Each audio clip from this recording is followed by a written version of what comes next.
Good evening, you lovely lot. Who have I got? Eternal, the Flange Institution of Flangipans. Hello, good evening. And my lovely green eyes. Howdy doody. Oh. See, that's the delay. Sorry, that was Porky then. If you hear a little, there'll be a bit of an echo on that then. Right. Lovely to see you all. How are you all doing? I got a nice one tonight for everybody. Well, I hope so, and I think it's interesting. And for those who didn't know, it was Cooper's 7th birthday yesterday. Thank you, everybody who sent in birthday wishes. Porky's just looked at me like I'm 3 sheets to the bloody wind. Oh, hang on, there he is. I think you'll find that she is my green eyes biatch.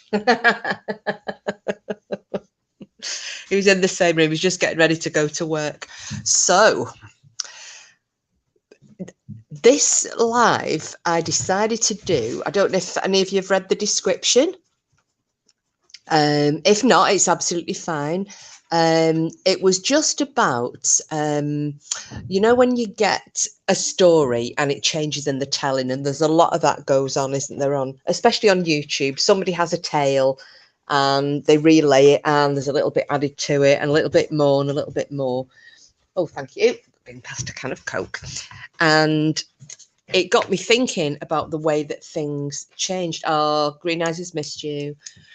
And this was one of my family stories, because the picture on the screen is Simon Fraser, who was the 11th Lord Lovat.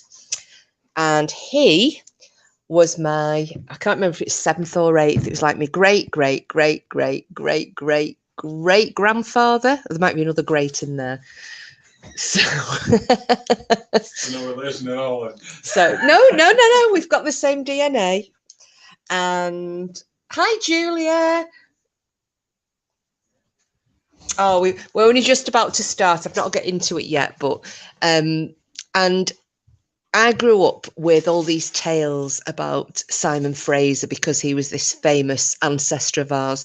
Because we have two. I think I've mentioned one before to you. Hi, Simples, love. Welcome. Come on in.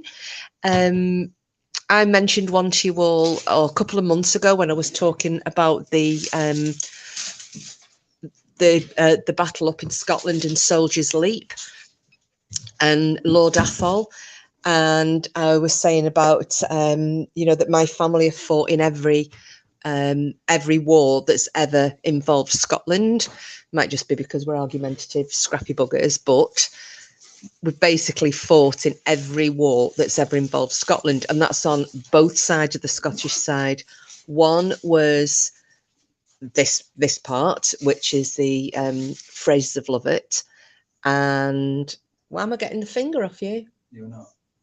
Oh, sorry. I just saw Porky giving the finger. He's giving it to the dog who's after scrounging. Hi, Frida. Hi, Paul. Welcome. Just about to, just getting into it. So, and the relative that I mentioned to you all a while ago was on the other part of the Scottish family, Scottish side of my family, who was Sir John Graham, who fought side by side with William Wallace and died at the Battle of Falkirk. And he was, well, basically, he was William Wallace's best mate, if you will. He wrote, well, there's been a lament written to him. He was heartbroken that he was murdered in battle or killed in battle, whichever way you want to look at it. So, cheeky bugger, I've just noticed what you've put. Apparently, he's accusing me of snoring. I don't snore. But Dream you're driving a tractor, right? But he said, I'm dreaming I'm driving a tractor. But he gets some peace and quiet in work because nobody snores. So, because of this about the twisting and adding on, I thought I'd talk about Simon Fraser tonight, because I think you'll all be quite surprised at some of the little snippets I've got for you, because not only does he hold the title of the last man to ever be beheaded for treason in England, he also coined, or rather a phrase that is used virtually every single day, and every one of you will have used it at least once in your lives, probably more, is down to him. And I think you'll be quite surprised at that as well. So I thought I would have a little chit chat about him tonight.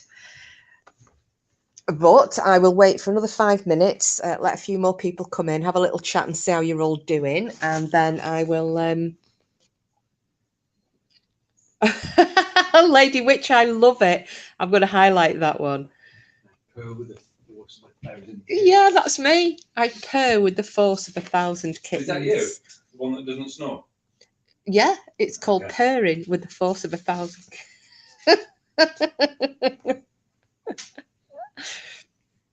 It's brilliant. So just before we all start, how is everybody? Any news? Has everybody had a good week? Are you all well? Nobody's poorly, I hope. New. Oh, how are all those kitty cats doing, Lady Witch? Are you managing to get them all sorted as and where and when?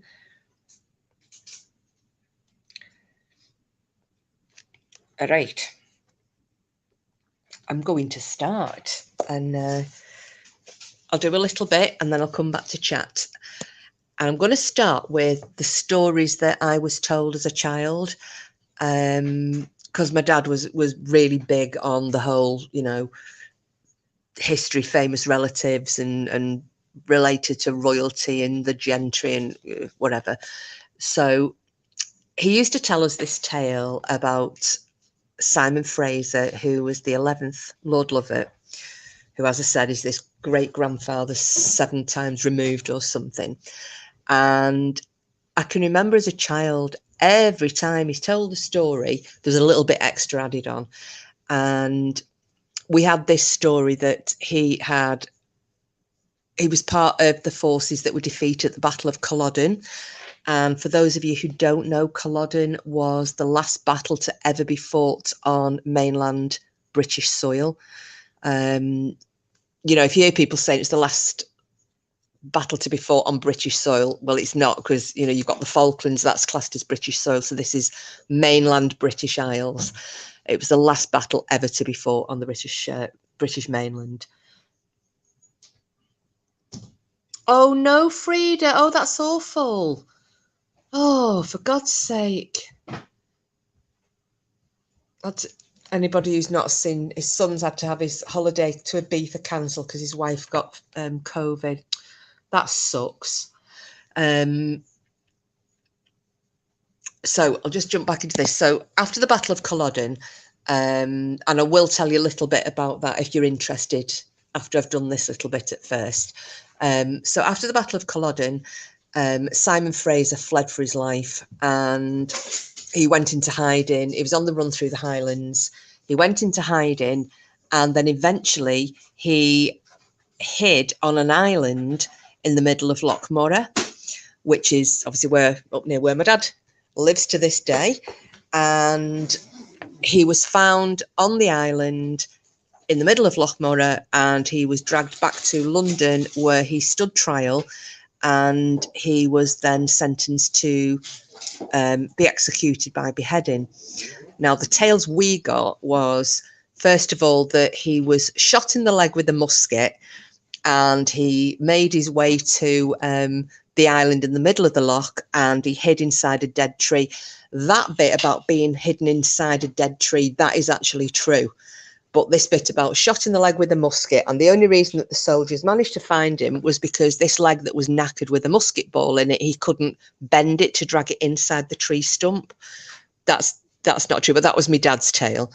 And then the next tale was that he was shot by a musket by the vile, evil English soldiers, and he tried to swim for his life across Lochmorra. Well, anybody who knows Lochmorra, if there's any Scots in the chat, you will know that Lochmorra is one of the most dangerous stretches of water up in the Highlands. What's he got? Sorry, the dog's just trying to...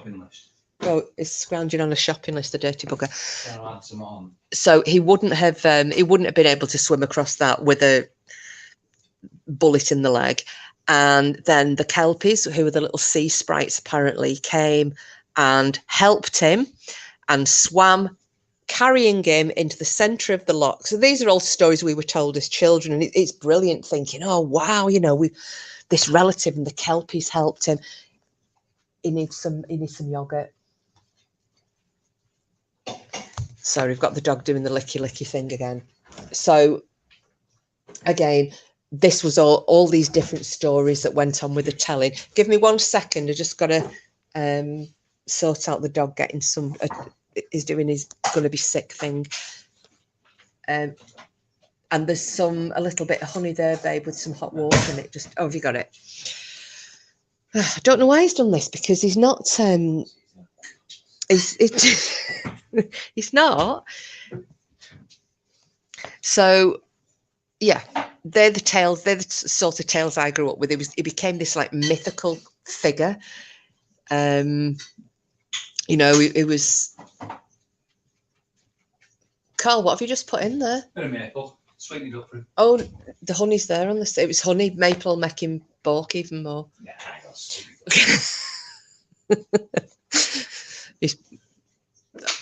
Coop, hang on. Give me 1 second, guys, because the likelihood is he's going to throw up. Hang on.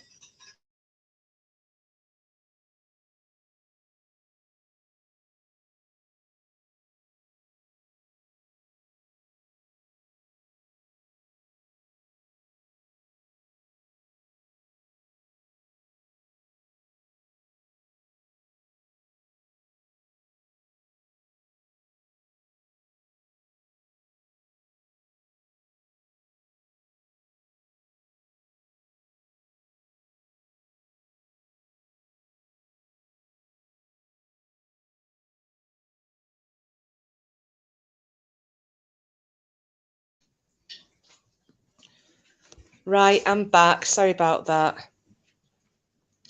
It is Mrs. Simples. It's I don't know why he's doing it. He's just suddenly started going round the house, licking everything. We've got no, Cooper, eat that. Porky's putting some yogurt in his bowl. But normally he gets this when he's been running around with his toy. I don't know why he's doing it, but he what? Sorry, It was before you started. Was he? So we're having a little bit of a musical interlude for a second. So I'll just check the chat and say hello to everyone. Oh, hi, Mrs. Mercury, love. Hi, Kathy. Hello. We've got a little bit of a dog issue, as always, when I'm about to tell a story. Dog issue? No, a dog issue. Oh, right. Not dogging. Right, calm yourself down, Cooper. Please don't do it again. Come here. Never a break.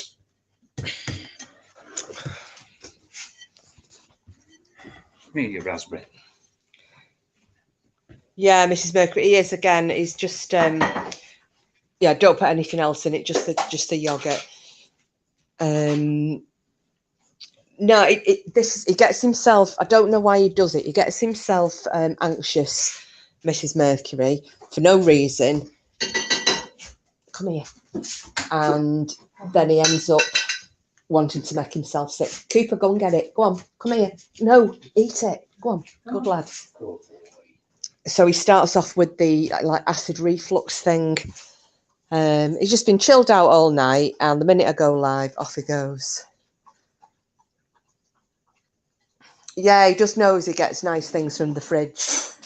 Little monkey. I don't know. Hopefully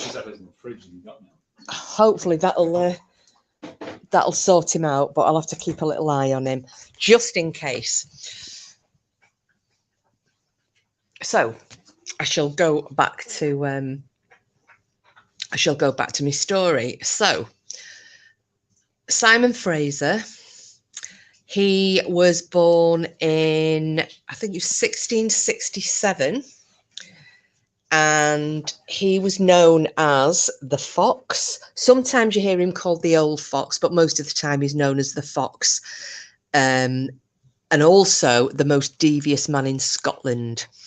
and he was known for being a lover of violent feuds. He loved a good feud, you know, blood feuds with other clans, and he was very, very devious.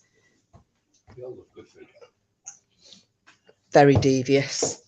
Hang on, Cooper, please stop. Cooper, stop. Stop. I'm wondering actually if he's done this because he started robbing food out of his. I'd got some food that hasn't agreed with him, and he got into the bag, and I've got a feeling that this might be what is making him sick. Come here, Coops.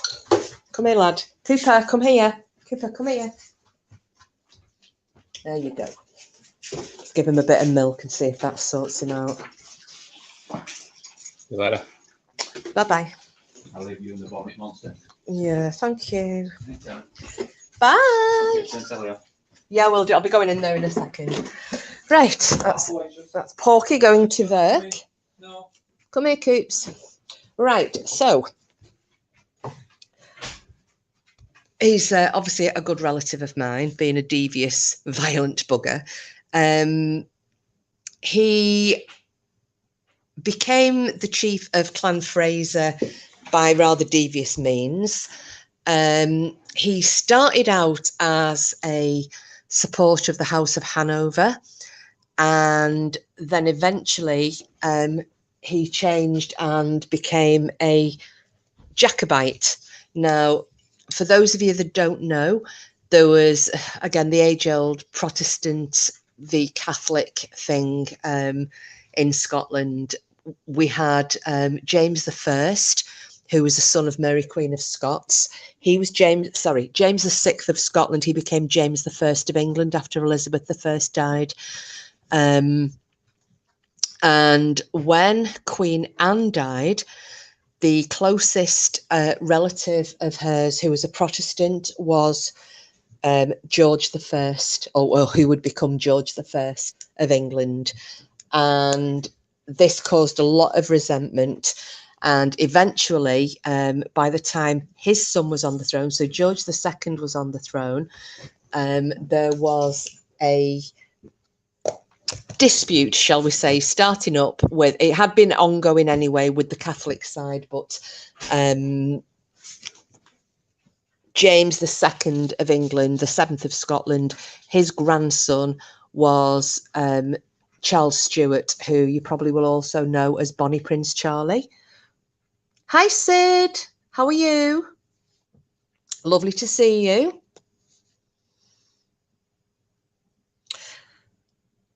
As always, how's Nancy? Hope she's all right and doing well. And I hope your hangover's gone now.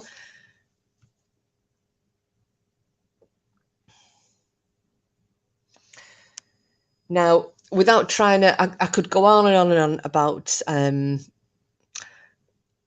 the battles and the Jacobites and the Hanoverians and all the rest of it. And I'm not going to do that because that, again, would be something just for another day. But I wanted to just talk a little bit about Simon Fraser and just some of the funny things that are actually true. Now,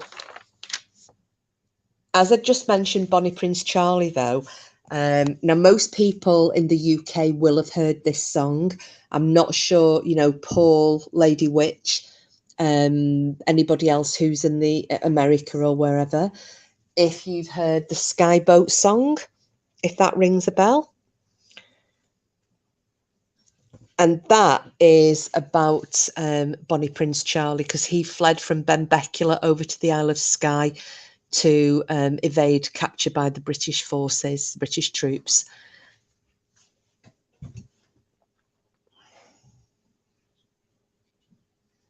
There's lots and lots and lots of love, Frida. It's like one gigantic loving.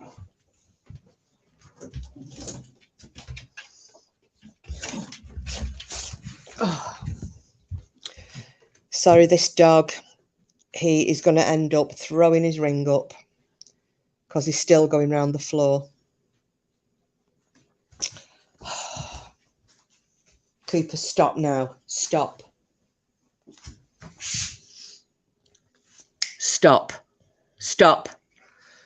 Oh, man. I don't believe this, guys. I'm so sorry. This is turning into an absolute bloody nightmare. Hopefully he'll stop in a second. Oh, you've not heard it, Paul? I bet you have. Oh, I'm going to have to sing it really badly now. But because a lot of people covered it over the years, hadn't they? No, how's it go? I'll do you one verse of it, and then you probably will know it. Speed, bonny boat, like a bird on the wing, onward the sailors cry. Carry the lad that's born to be king, over the sea to sky. There you go. A terrible rendition of it. However, there's quite a few verses, but it's a very famous song. But yeah, that was Bonnie Prince Charlie. I mean, he eventually ended up fleeing to France. But we'll get back to Simon. So, me great-grandfather. And a couple of little twists and turns in this. So, he was captured on the island in the middle of Loch Moray, and he was carted off down to London to stand trial for treason, because he's also known as Lord Lovat the Traitor. Okay. Oh, God. Here again. We've got the Cooper. Stop it. Stop it. Stop. Oh, man. At least he saved me having to mop up the floor because he's eating every little bit of hair that he can find. I shouldn't laugh, really. That's quite bad. Right, so...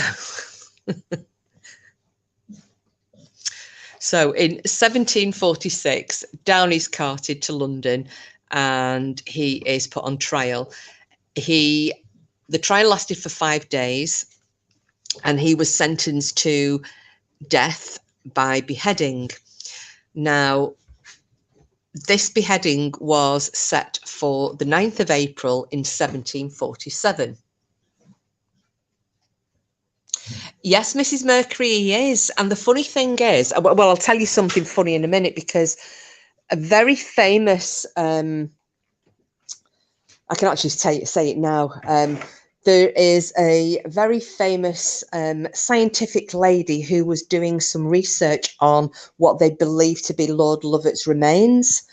Again, this is another bit of the story that I want to tell you, but one of the things in the newspaper article that was written was that she said, we won't be able to do DNA testing because there are no descendants. Well, there are, not just us. So I don't know who had provided this information, but it's not just us.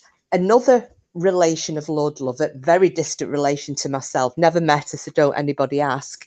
But does anybody know the actress Rose Leslie? She's married, what's his name? Kit Harington, who played Jon Snow in Game of Thrones. She played, she was the wilding girl that he ended up falling in love with. Well, she's also a very distant relative of Lord Lovat. So they did have people that they could have DNA tested. But anyway, that's another story in itself. But so,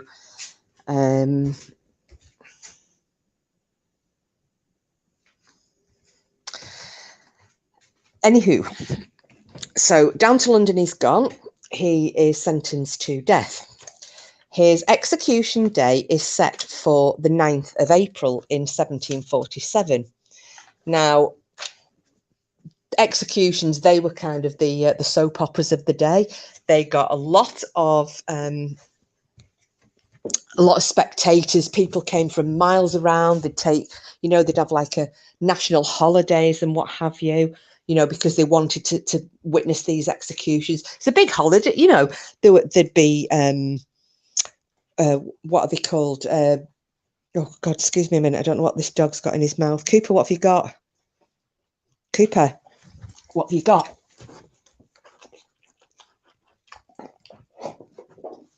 Oh, God knows what. Oh my God. Right, he's just thrown up a toy. I have got no idea where he's got that from. Sorry, fellas and lasses, I'm going to have to pick this up. Would you believe this? Would you believe it? Man. Well, if Porky's listening, yeah, I think I found out what was making the dog sick. He still looks like he's going to go after another do at it, but yeah, he's just threw up a load of toy. My goodness. Right, back we are. Hang on. Stop. Stop. Stop it. Stop it. No. No. Come here. There. Oh, man. It's going to be like this all night.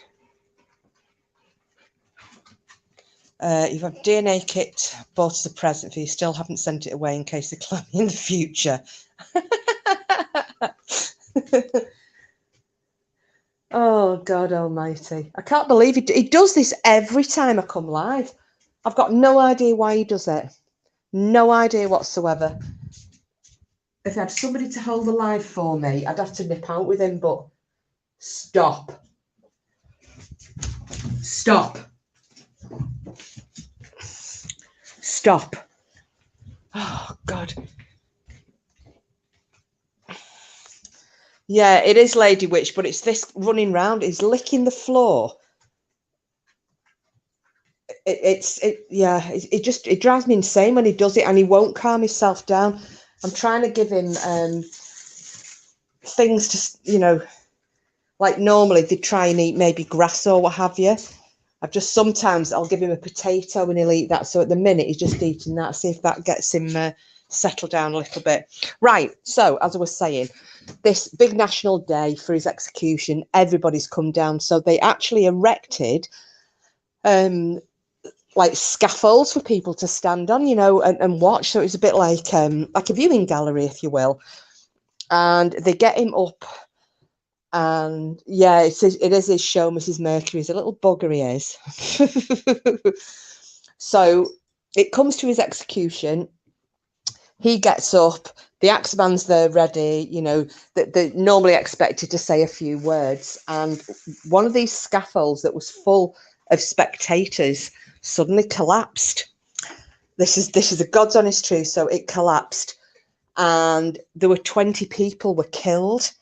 You know, because it basically all went down, all the wood, everything, the stands, the seats, and everybody else who was on it.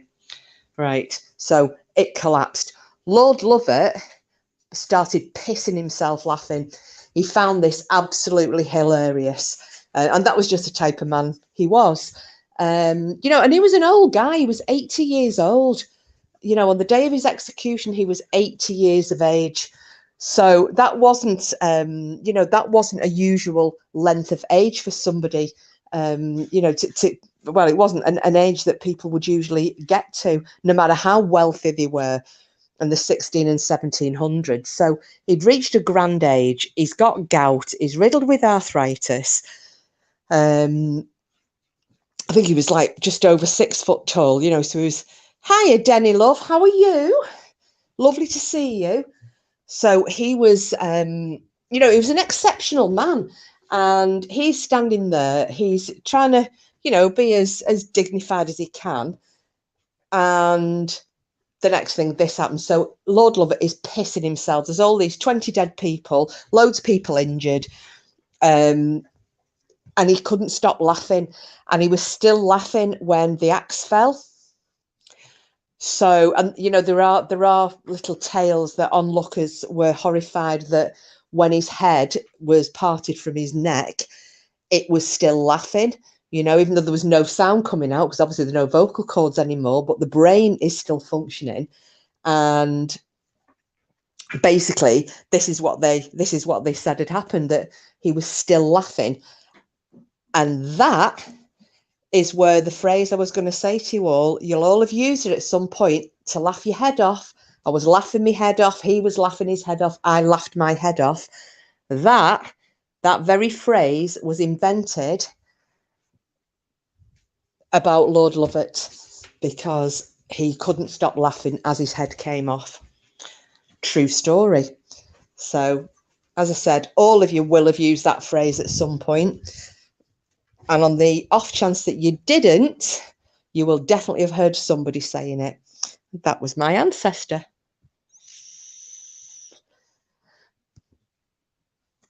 What do you think of that?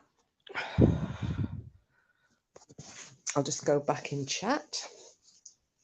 I know it is, isn't it, Mrs. Mercury? Yeah, I do, Lady Witch. But yeah, so that relates back to 1747. And you can say Jack's old ancestor. That's where that came from. You can even go, I know the girl related to the fella who that phrase was was invented for.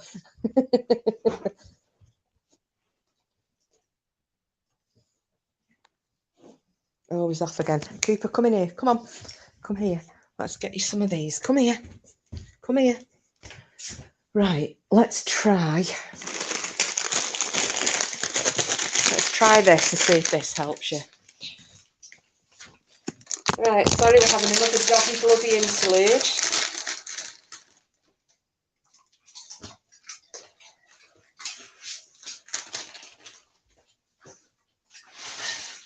Okay, there you go.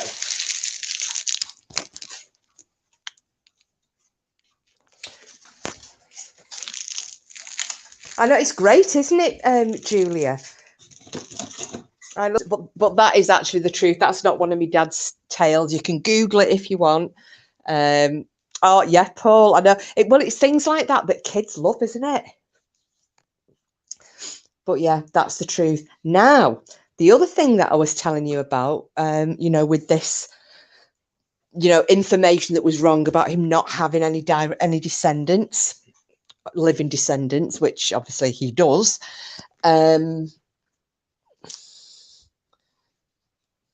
Oh, thank microfiber flannel. Well, he's just making himself sick at the minute, Denny. He's walked around and licked all my floors, so I don't know what the hell happened there. But anyway, hopefully he'll be quiet for a little while. So, as far as his oh, I've heard that, Kiss.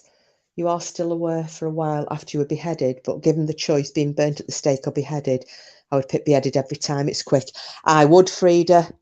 I often thought, you know, when you see these like reenactments, so on some of the films, like the Henry VIII films, you know, where Anne Boleyn was being beheaded and Catherine Howard and so on. And I was thinking like, oh my, you know, I couldn't have been as calm and collected as they were.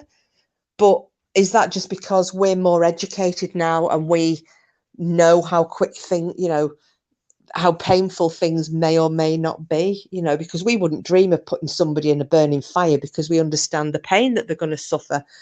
I know life was cheaper back then, but yeah.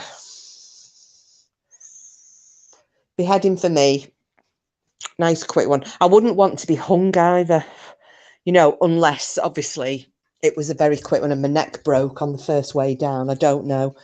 You remember like when we were talking about the Pendle witches and the fact that, you know, sometimes relatives would run out from the crowds and start swinging on the legs to try and break the neck so that they had a quicker death. Very brutal, very, very sad. But yeah, so after his execution, hi Lisa, how are you? Denny God doesn't, they're thinking about Frida, no pun intended. Anne Boleyn was lucky Henry showed some affection by. allowing the sword for not the old axe. Well, actually, Denny, here's the other thing as well. He commuted her sentence, Anne Boleyn, because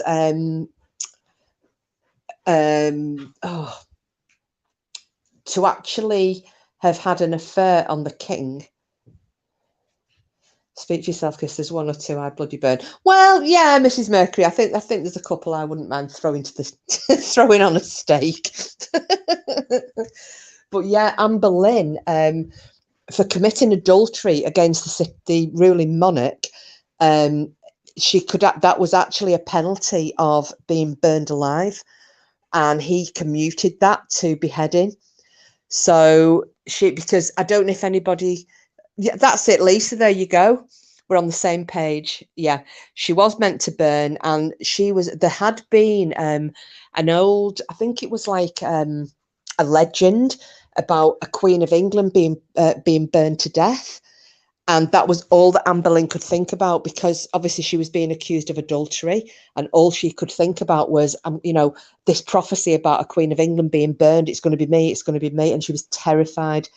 And at the last minute, he did agree for her to be beheaded, and not only that, he agreed for the swordsman, the executioner from Calais, to come over, because that executioner was renowned for his skill and speed in his beheadings, and he used a sword rather than an axe.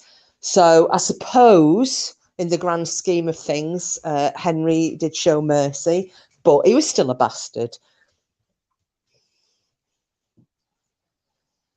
Yeah, worried about the axe being blunt. Well, it's like what they did to Cromwell, wasn't it? They paid, they got a young lad, because he was really hated in Henry VIII's court. They couldn't stand him. And when he finally was falling, they ended up, they got him to get this death sentence of beheading, and they really wanted him to suffer. So they actually got a young lad who had never done an execution before. Not only that, but they got him pissed. The young lad apparently could hardly lift the axe. He'd had a skinful of ale, and then he started swinging the axe at Thomas Cromwell, and apparently he was hacking bits off him all over the place. I think it sunk into his shoulder, then his arm, it was his back, everywhere but his neck. Really, really horrendous death he had. An axeman with the bad aims, or the axemen got punished for getting it wrong, didn't they? Oh, wow, I didn't realise she was up for the burn. She did get shown some small mercy, I guess. I know, Denny, but, yeah, Thomas Cromwell was treated appallingly, Lisa. Absolutely appallingly.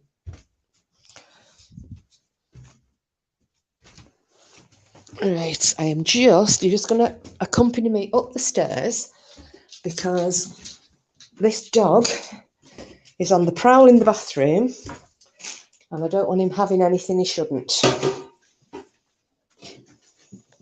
Which he's doing again. Get out. Out. Right. I'm just going to put his water outside, and I want to make sure all these doors are shut. Right. Okay, hopefully he'll not get into anything he shouldn't. Right.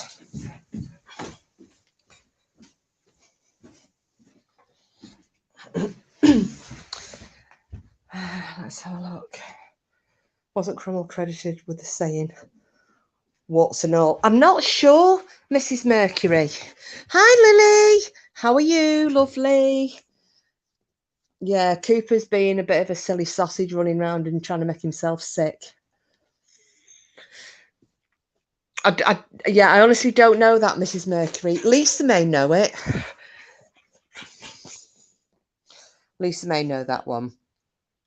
So, after Lord Lovat was executed, we're all good here, apart from Cooper being a bit silly. So after he was executed, his body allegedly was buried underneath a chapel floor in London. But like any good story, there was a tale that his body was taken by supporters secretly and taken back up to Scotland and buried in the Lovat family, Clan Lovat family chapel at Kirkhill. And that was not far from Inverness. So this this legend had gone on for the last 200 years, and about 3-4 years ago, they decided that they were going to exhume his body and do some tests on it because there was a beheaded body in this very expensive but now damaged lead coffin in the family tomb, which was supposed to be Lord Lovat. And this was where they were saying they couldn't DNA test because, oh, I didn't know that, Mrs. Mercury. I didn't know that. Wow, thank you. Yeah, so anyway, when they finally managed to do some, because this skeleton was obviously missing the head, but and it was quite badly degraded because it was a very wet cemetery, very wet tomb, even though the lead coffin was damaged, so water had been leaking in. So the skeleton was quite badly degraded. And not only that, there were the bones of other people in there as well. Who they were, the Lord only knows. But when they actually checked on this beheaded skeleton, it actually wasn't Lord Lovat. And I can tell you that without a shadow of a doubt, because it was actually a female. It was a female of between the ages of 25 and 35. Now, don't forget, Lord, and she was quite slight. And they managed to find this out basically from the remaining bits of a pelvis, because obviously a woman's pelvis is, markedly different from a man's. And they managed to find this out, that way, but they still don't know who she is. Well, maybe they'll never find out, but she was in that grave without a head. And obviously the grave, it was a very expensive grave for the Fraser family. So, was she a Fraser? Nobody knows. Nobody seems to know. It is round about the right time, the mid 1700s, but who can say? So we don't know who she is. So all these stories about Lord Lovat having been secreted back up to Scotland, he could be somewhere else, but he's definitely not in that family mausoleum.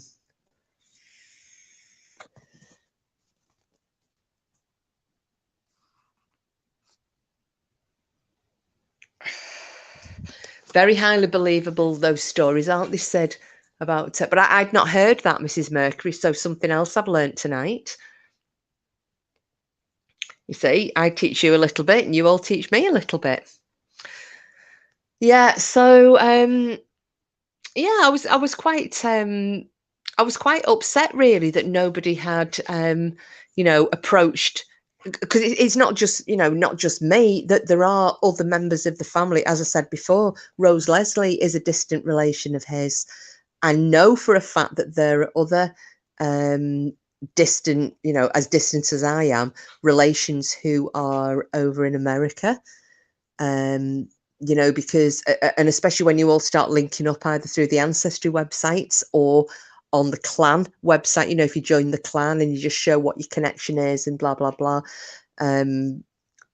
So I don't know who informed them that there weren't any living descendants. Very strange. So what do you all think of that?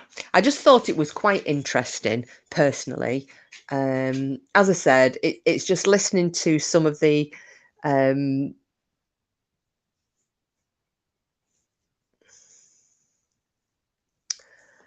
yeah, Mrs. Mercury. I just find it really fascinating.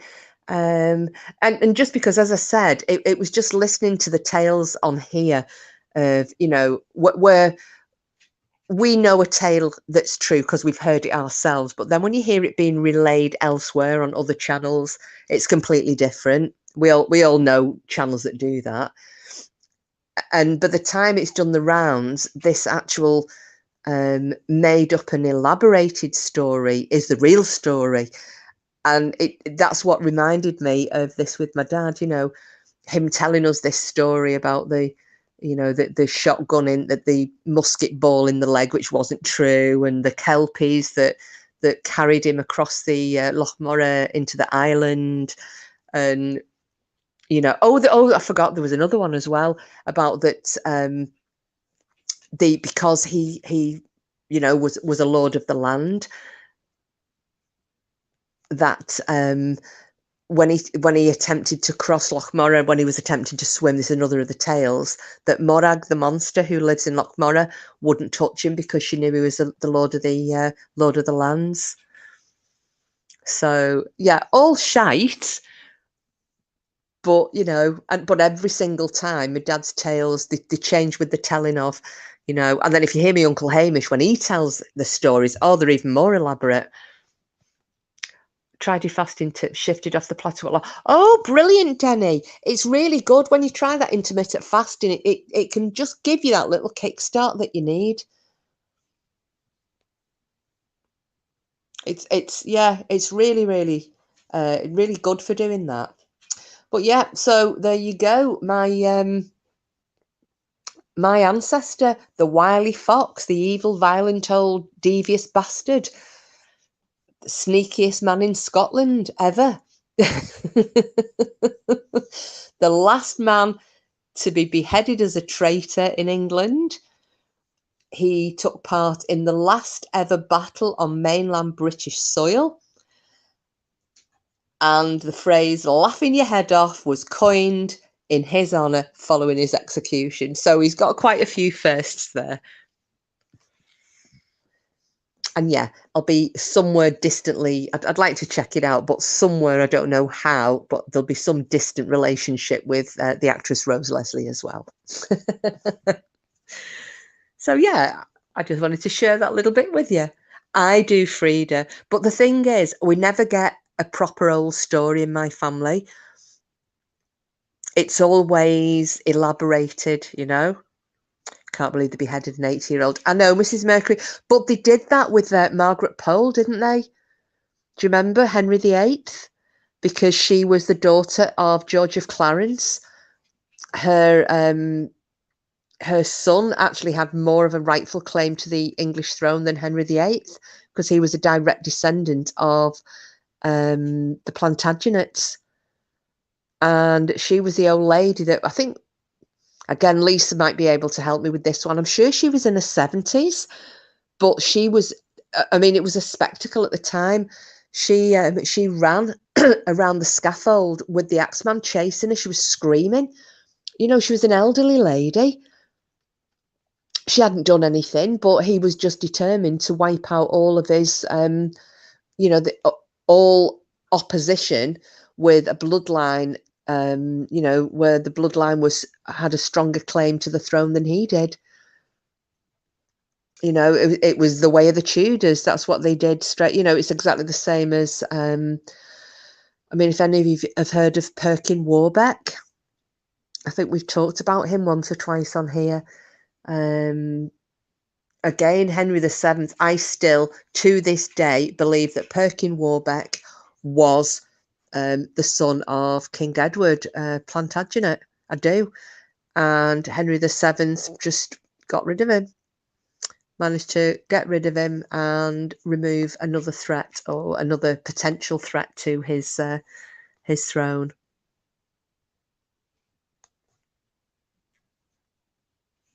I know, Mrs. Mercury, it's very dog eat dog. Very dog eat dog.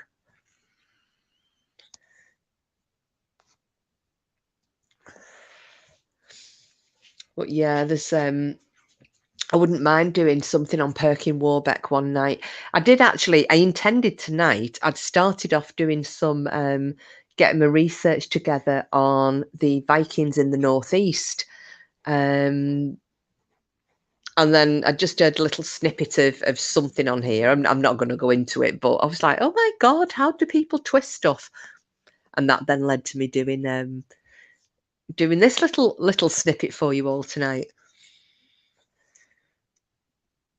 But yeah, the stuff for the northeast, because obviously Simple's Meerkat, and I promised to do this, and it's been like 4 months now, 5 months, hasn't it? So I need to get back on with it.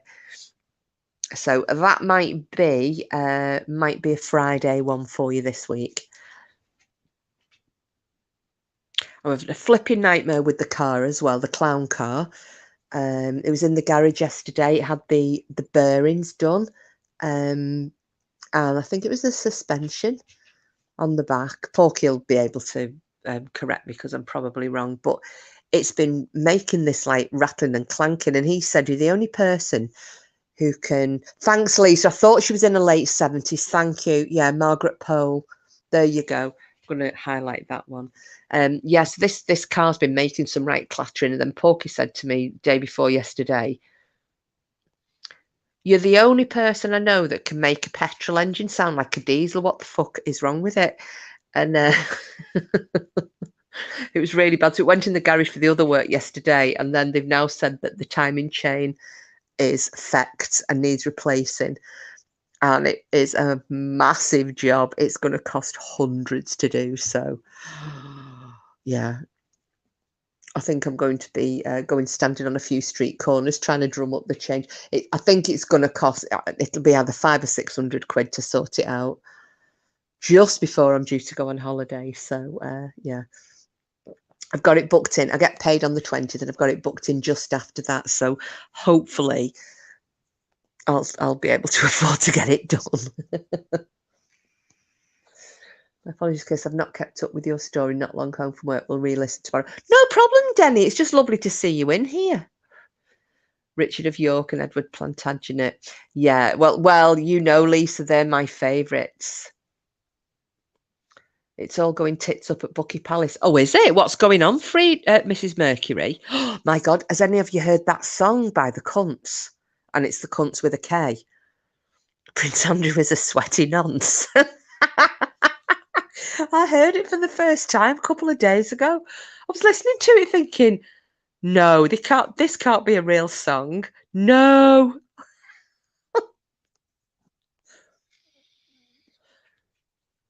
Yeah, totally irreverent, but Queen Camilla. What's going on? What's going on? What's going on with Queen Camilla? What? I've missed all this. I've not been watching the news though.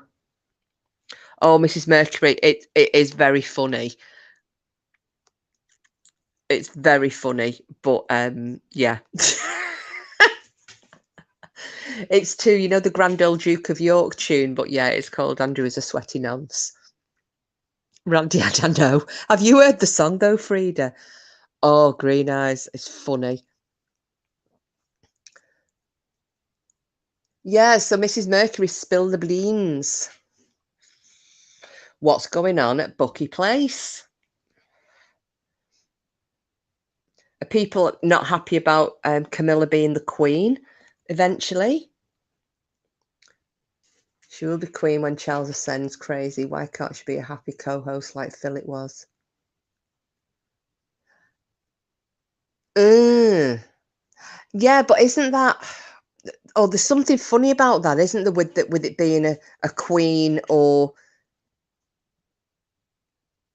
And I can't remember. I think, or was it because Philip, as a king, if he was given the title of king, he would have had more authority than the queen? It's something like that, wasn't it? I remember somebody telling me it. I don't like Camilla. However, I mean, I don't like Charles, to be honest. I am, you know, I'm all for the royal family, but...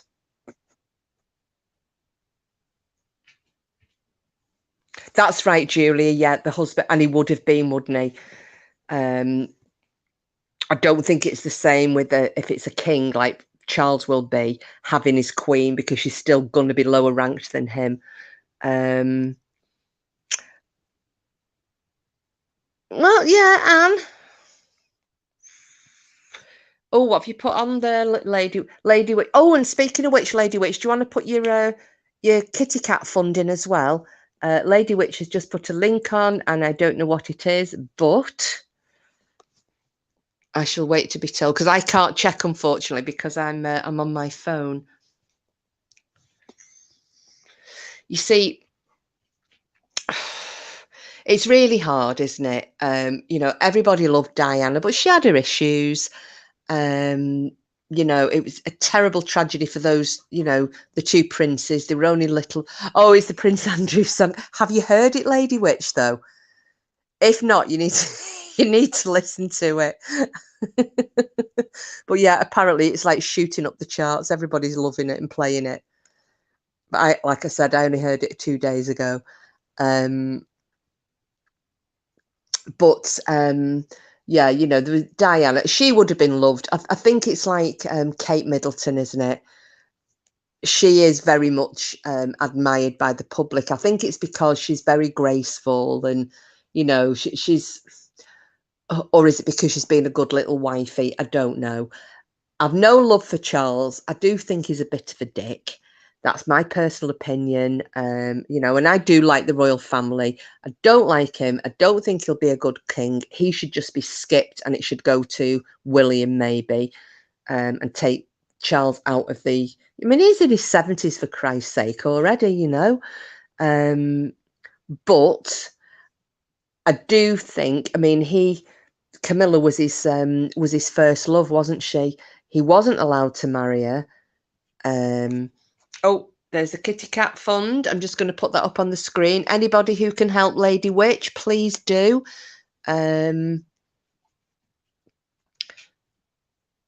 William and Kate fan.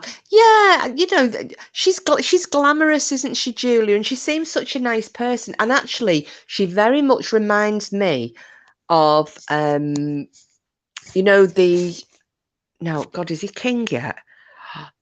Denmark. Is he still the crown prince, or is he the king of Denmark? His wife, the Australian, well, Australian or New Zealander.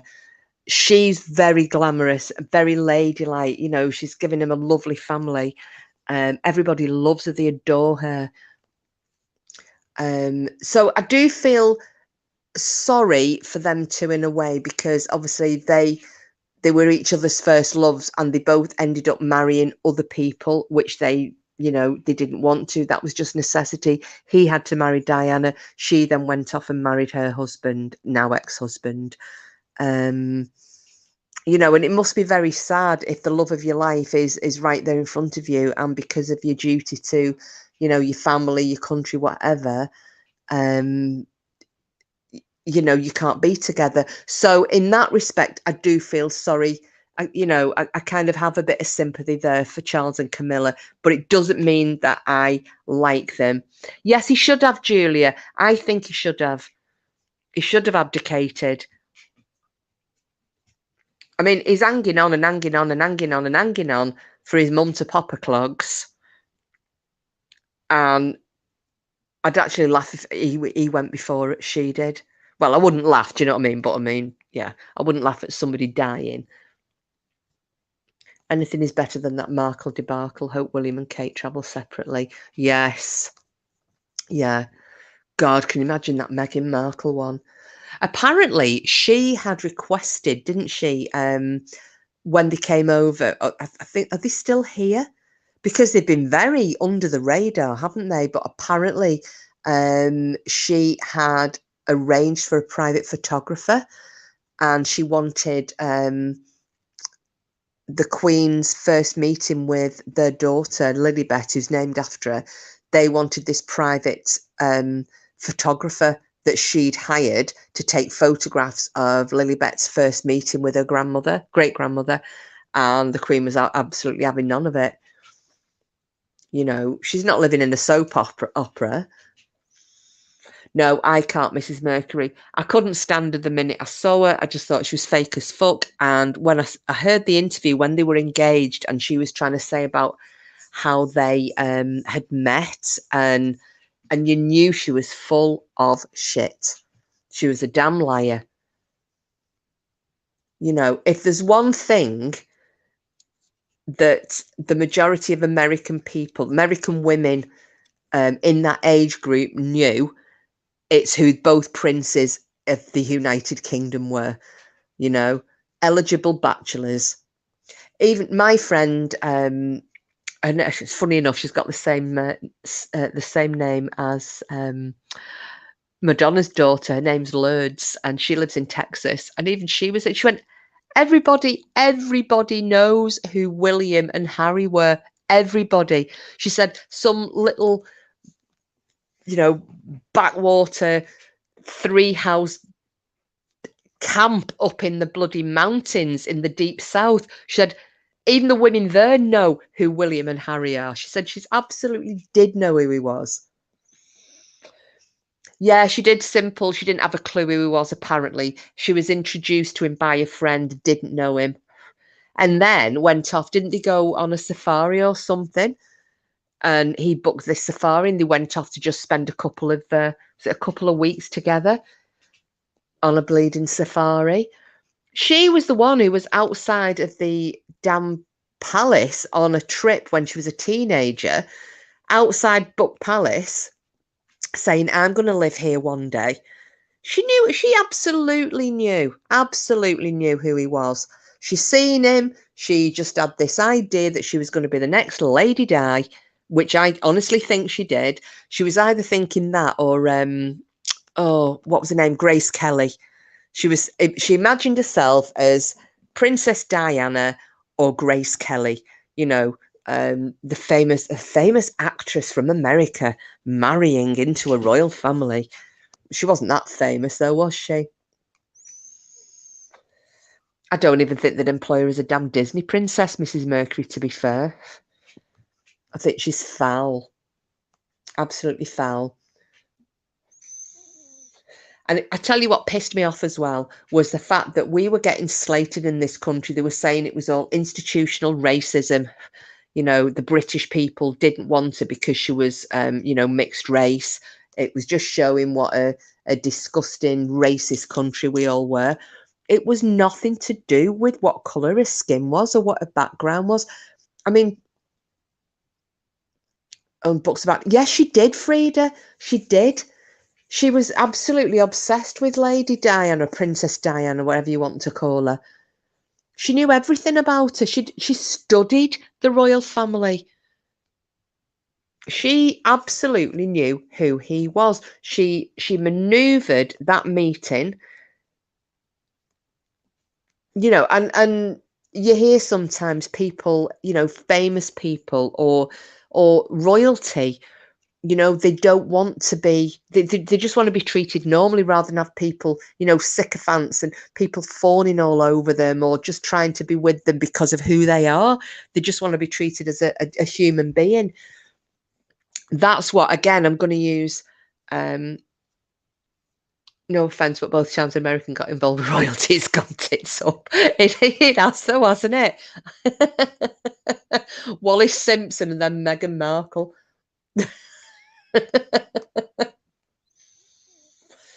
I never knew she was mixed race until I saw Mother sitting at the wedding. I was howling because I was saying, where's her mother?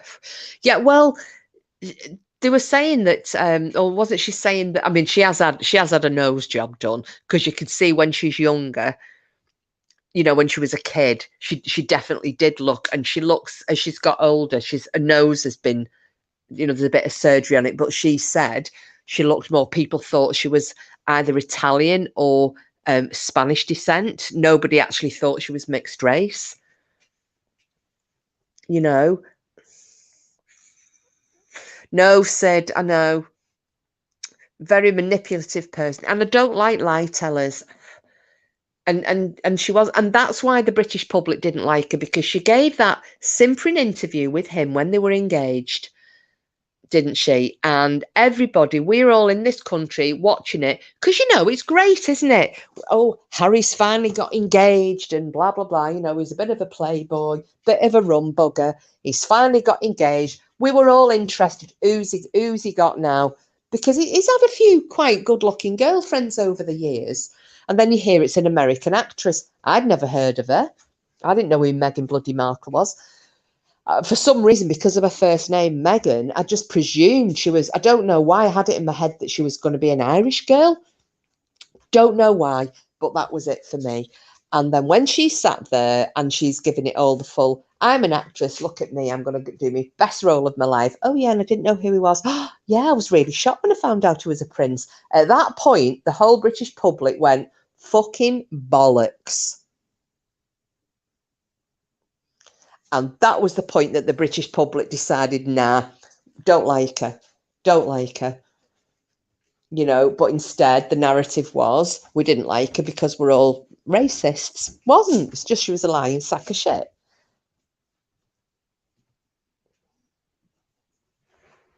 No, I've never watched Suits either, Green Eyes.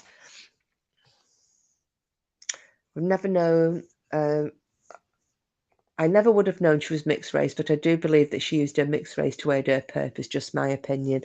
Ah, okay. But you see, if you go, I'm going to use that example again, use Denmark again. When the Olympics were on in Australia, however long ago that was, well, the Crown Prince, he of Denmark, he was in like the Danish SAS. He's like a right bloody gungo. He was over there with a load of his friends. Well, Denmark, it's not really a country that everybody knows the royal family, you know. Would you know to recognise the Queen of Denmark or, you know, royal families of Scandinavia? You just don't, because they're not as visible, shall we say, as the British royal family or other royal families of Europe. And he was over there with a load of his mates, pissed up, basically, and met his wife-to-be. She didn't have a bleeding clue who he was. She just knew there were a load of like Danish, whatever the version of the SAS is, kind of that the special forces, and just had a few dates with him, got drunk with him and what have you. Didn't have a bleeding clue, and then nearly dropped, the world nearly dropped out of her arse when after several dates she finally found out he was actually going to be King of Denmark one day. So but she has just dropped into that role perfectly. She was a lady. She had a lot of class, lovely. And I think they've got 2 sets of twins as well, I think. I'm sure they've got 2 sets of twins. Oh, yeah, she's played the card, though I did feel a bit sorry for her with the royals asking how dark Archie would be. Crass old farts. You just know that. You know where that came from, though, Jenny, don't you? That would definitely be Prince Philip, wouldn't it? Because he was, he did make me laugh just because, like you say, crass old farts, just because he just didn't give 0 fucks given, weren't they? I've never heard a member of a royal family come out with as many racist, and he didn't mean them racist, did he? He just didn't give a shit. He just said what was on his mind. Because I remember, what was it he said when he was in China, and he was talking and he said that thing about, he went, yeah, the Cantonese, if it's got legs and it's not a table, and wings and it's not a plane, the Cantonese will eat it. You're just like, oh my God, Philip, no, really? You didn't say that. Class is a word you won't hear in the same sentence as Meghan Markle unless it's lower class. Yeah, she's just not. No, she's a wannabe and never going to make it. Mary and Frederick. That's it. I couldn't remember her name, Green Eyes Mary. It was a Scottish name, wasn't it? Mary. Oh, I was going to say, is it McDonald? Was it? McDonald, McDougall, something like that. But yeah, she's beautiful. And I remember her, that's it, Green Eyes, I know. It was absolutely, but it was dreadful, but funny. I used to howl laughing, they say, oh my God, did you hear what? Yeah, Frida there, Green Eyes, has just said it as well. But they made me laugh because it was just that that age group, wasn't it? That generation. It was a generational thing where, you know, things were said and without any. I mean, you look at was it Dam Busters? Do you remember the film, The Dam Busters? Yeah, that was it. Said about the spears. Yeah, bloody murder. But again, Philip told a kid from the school I worked at that he was too fat to be an astronaut. Oh, he didn't. He didn't give a shit, did he? McDonald, thank you, Green. Yeah, I thought it was something like that, McDonald or McDougal. Thank you. Because I know on a wedding, I watched the wedding because a family were all in Highland dress, weren't they? Because I think her dad's quite well to do, isn't he? I saw him talking to some Filipino nurse. He said, "There's none of you left over there because you won't come here." I thought, Danny. Oh, I'm sorry, guys. If this is the thing, you see, everybody just used to laugh at Philip because he was, it was just, yeah. I mean, I don't, and the thing is, he wasn't being hateful. That was literally that generation didn't think, you know, about what they were saying. Like I was just going to say then, the Dam Busters film. Does anybody remember the Labrador, the black Labrador that belonged to one of the RAF guys? What the Labrador's name was? And, you know, and I remember asking my nan, and she said, "Oh God, yeah." She said it was, you know, back in the 40s and 50s, there were, you know, if you had a black dog or a black cat, that was the name. Anybody who's not sure, it was the N word. And that was the name of the dog in the film, The Dam Busters. And obviously now when they've replayed it, they've dubbed his name. I think he's called, is the Black Labrador changed its name to Blackie, I think, in the film now. But it was because it was not nice, but it was a common name for black Labradors. It was a common name for black cats. And also it was a common name for black horses. You know, those were the times, and they were the times that Prince Philip grew up in, you know, where certain things were acceptable. I mean, God, I remember my dad, he has got copies. He's still one of these people. He's still got a video player because he's got videos of an old show that used to be on in the UK. I've only seen it when I've watched it with my dad on these tapes, and it was a show called Love Thy Neighbour. I don't know if anybody might remember that. And it basically was a West Indian couple. It was set in London. It was a West Indian couple moved in next door to a white couple. And the white wife, that was it, simples. The white wife got on great with them. Lovely neighbours they were. Her husband, though, the white husband, was a racist, you know, and he would call these, but again, he wasn't being hateful. He is now, you know, now when you look at it, but back then it was the terminology that was used, as wrong as it was. That was a television program. Some of the things that was said on that, I was like, when I watched it, I'm thinking, oh my God. Yeah, how did they get away with it? My dumb neighbour in the UK had a black lab, called it the M word, and used to go out shouting it. Yeah, but the thing is, though, that's like in more modern times, isn't it? Green eyes and totally unacceptable.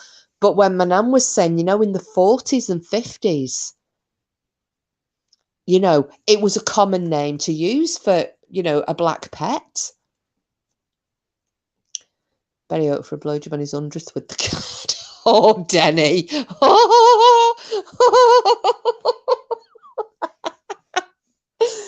I know, Green Eyes, love thy neighbour. You just couldn't. But, oh, okay, Lisa, love. But look at Monty Python as well. You know, Monty Python, some of the stuff that they came out with, again, really near the knuckle. Really? The GOAN show? I know, Mrs. Mercury, that I didn't really want to think about that. Would he have got a telegram though?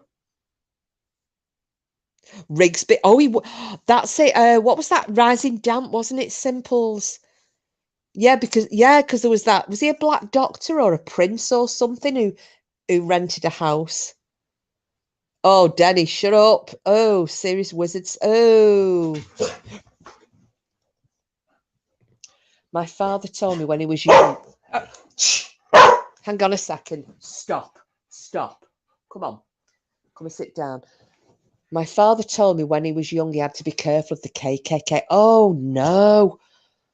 Oh, Paul, that's where yeah.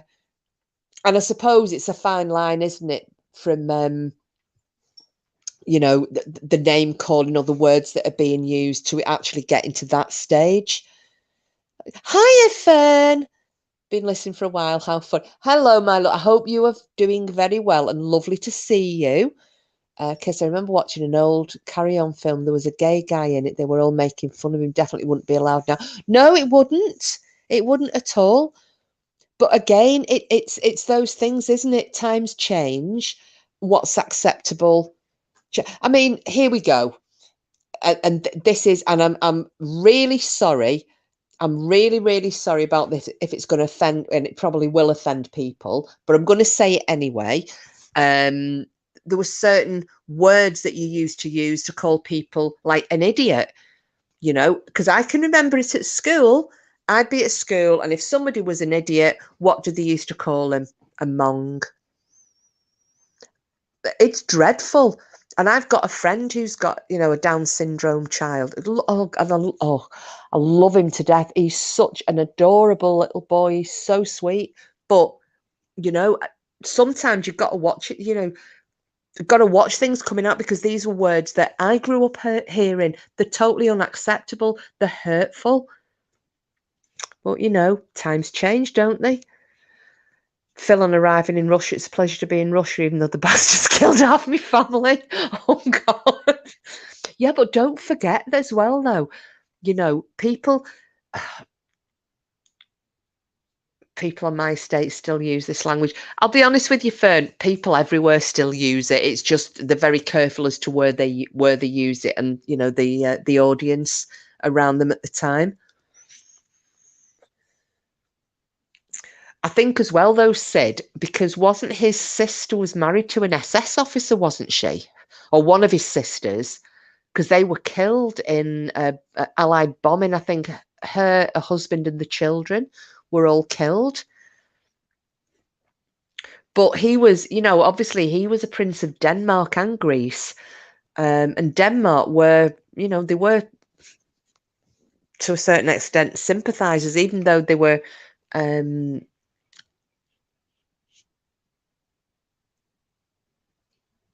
I can't remember the word I was going to use. Grandson is mixed race. We see a bit of racism where we live. You're going to see it anywhere, Julia. And the thing is, anybody who's different in any way, shape, or form, and I'm not detracting from anybody, mixed race. I'm not going to detract from that at all, or anybody of colour. But I mean, an example I can give: when we came down from Scotland, we were different. We were all the same colour, but my God, did we get some bullying because we spoke differently. I can remember getting called a sweat, people trying to be funny using what's it called, rhyming slang. So I was called a sweaty sock, which doesn't sound horrendous, but it actually is hurtful as a child. And another name we were called, which some of you may have heard it before, some may not, but again, it's quite bad. We were called the porridge wogs. You'd be walking out, oh, here they come, the porridge wogs. Go figure. But, as a kid, they're quite hurtful. So that was one of the reasons we had elocution lessons. So we lost the accent, because it just saved getting battered. And that's just because we were different. Now, add to that, you're different that was bad enough being the same colour, born in the same island, the same colour, I just spoke differently. Now, then imagine being a different colour and speaking differently. Yeah, Denny, yeah, they are. Kids are horrendous. Kids are terrible. But yeah, you just have to be very mindful, don't you, about what you say and who you say it to, and you know, the fact that, oh, is it adults, Julia? Really? Now that surprised me, because where you live is quite the demographics around that area. You know, it's not like it's an unusual thing to see, is, you know, somebody of mixed race or a different colour. But you see, where I grew up, oh, sorry, Julia, my son is very swarthy and very handsome, I might add. He was tortured in private. Oh, was he? Has he got that Irish Spanish look, Frida? Because a lot of the Irish do. Wasn't it down to the Armada, wasn't it? My children are half white, half Hispanic. See, that's the other thing as well, though, Paul. See, I still think, maybe it's just me and my ignorance, I don't know. But Hispanic, I still class Hispanic as like you white with a tan, you know, like European origin. I don't know. Probably I'm probably wrong there, because don't forget, you know, two of my nieces, their father was Spanish, and I don't think of them as being half Northern European and half Spanish. I just think of them as, you know, they are what they are, and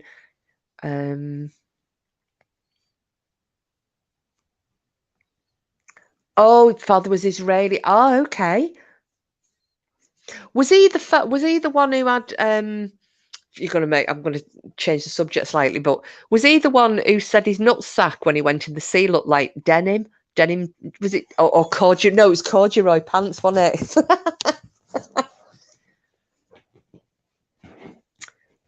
Fern, I get loads of racial abuse from one particular family I have for years. Oh, Fern, that's bloody awful, isn't it?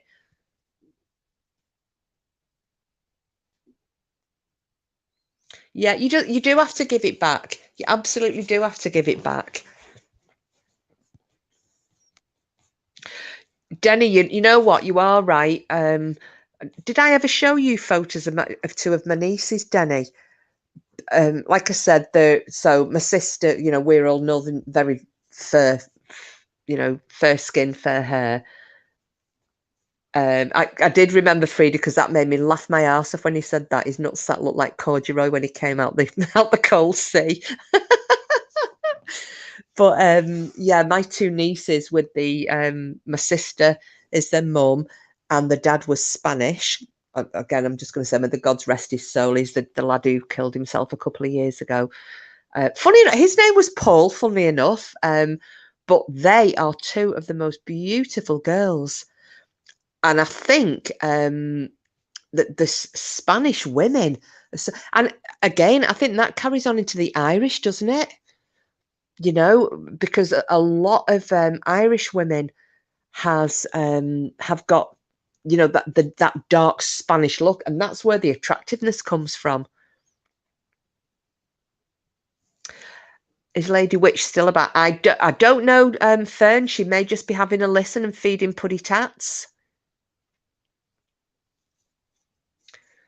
My late mother used to say, "There's good and bad in all." There is. There is. Oh, German Jewish. All right. Is that it? Was she in America, Paul, or was she actually from Germany? Sorry, I'm being a nosy beggar now.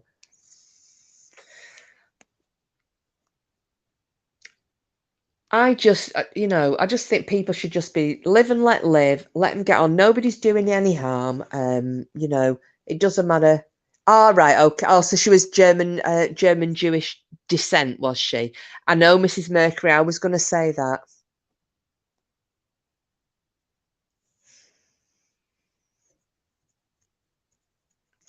I'll tell you what else as well. I always find very attractive. I'm here just tidying from the kitties with the dinner. Oh, she's there for you. Yeah, Fern. But I suppose we've all got a bit of prejudice about something, haven't we? You know, I mean, I know I do. I try not to. I'm not talking about people, you know, people for the colour or anything. But I cannot stand scumbaggy people, and I will look down my nose at them, and I shouldn't do it.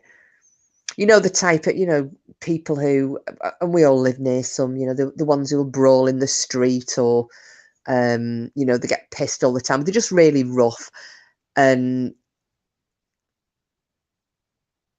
yeah, they're the type of people, and I will look down my nose, and I will be quite prejudiced because I think that they can't, you know, they won't change,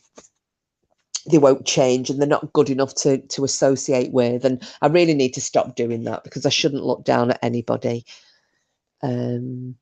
My lot have driven me mad today. It's rained, so it's my fault. Oh God. What ages are they, Fern? Are they only little uns?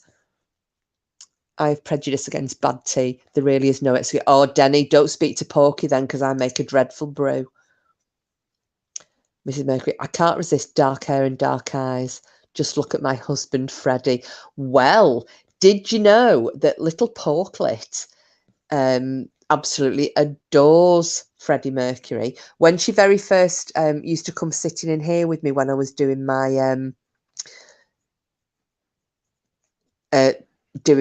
lives, and she saw your name up, and she was like, "Oh, Mrs. Mercury." So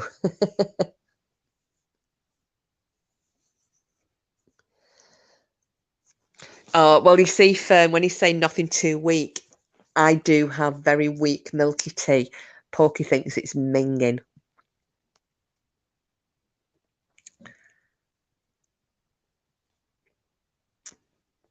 Late teens. Oh, okay, Fern. Oh, she certainly does, Mrs. Mercury. She certainly does.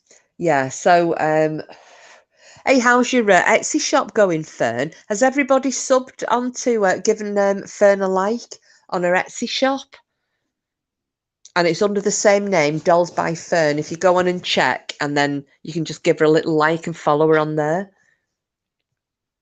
Lady Witch, what's it like to be the cat lady? That's from Paul.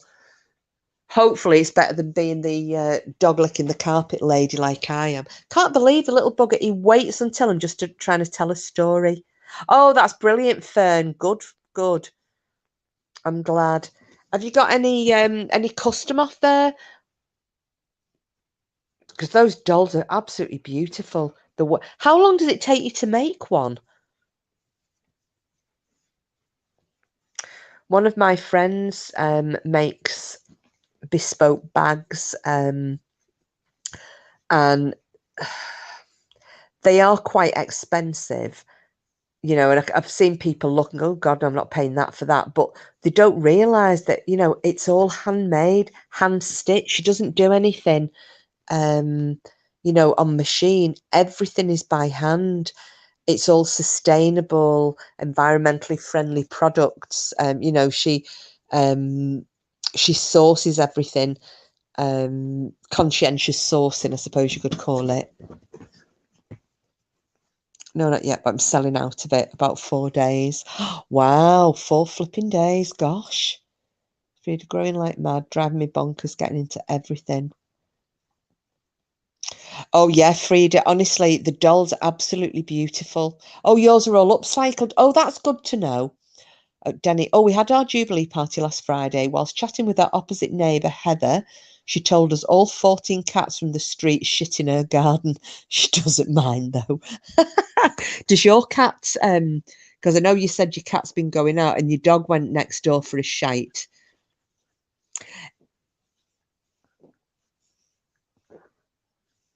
Just wonder if your cat's been going in there as well, Denny. I would mind. I wouldn't want shit all over the place. Is Etsy an app? I don't know if it was. I don't think I've added an app. I just had to like sign up for it, Paul. You know, a bit like Pinterest. But I didn't have to put an app on my phone when I joined it. I only joined it so I could give Fern a like.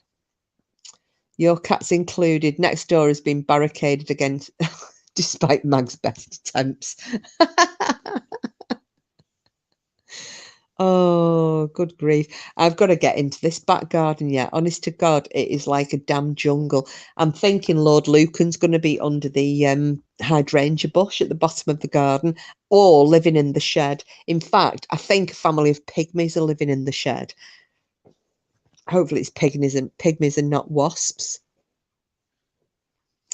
Fern says, Lady Witch, if you like a mess, cheap homemade beds, 24-inch beach ball, cling film, cardboard paper mache.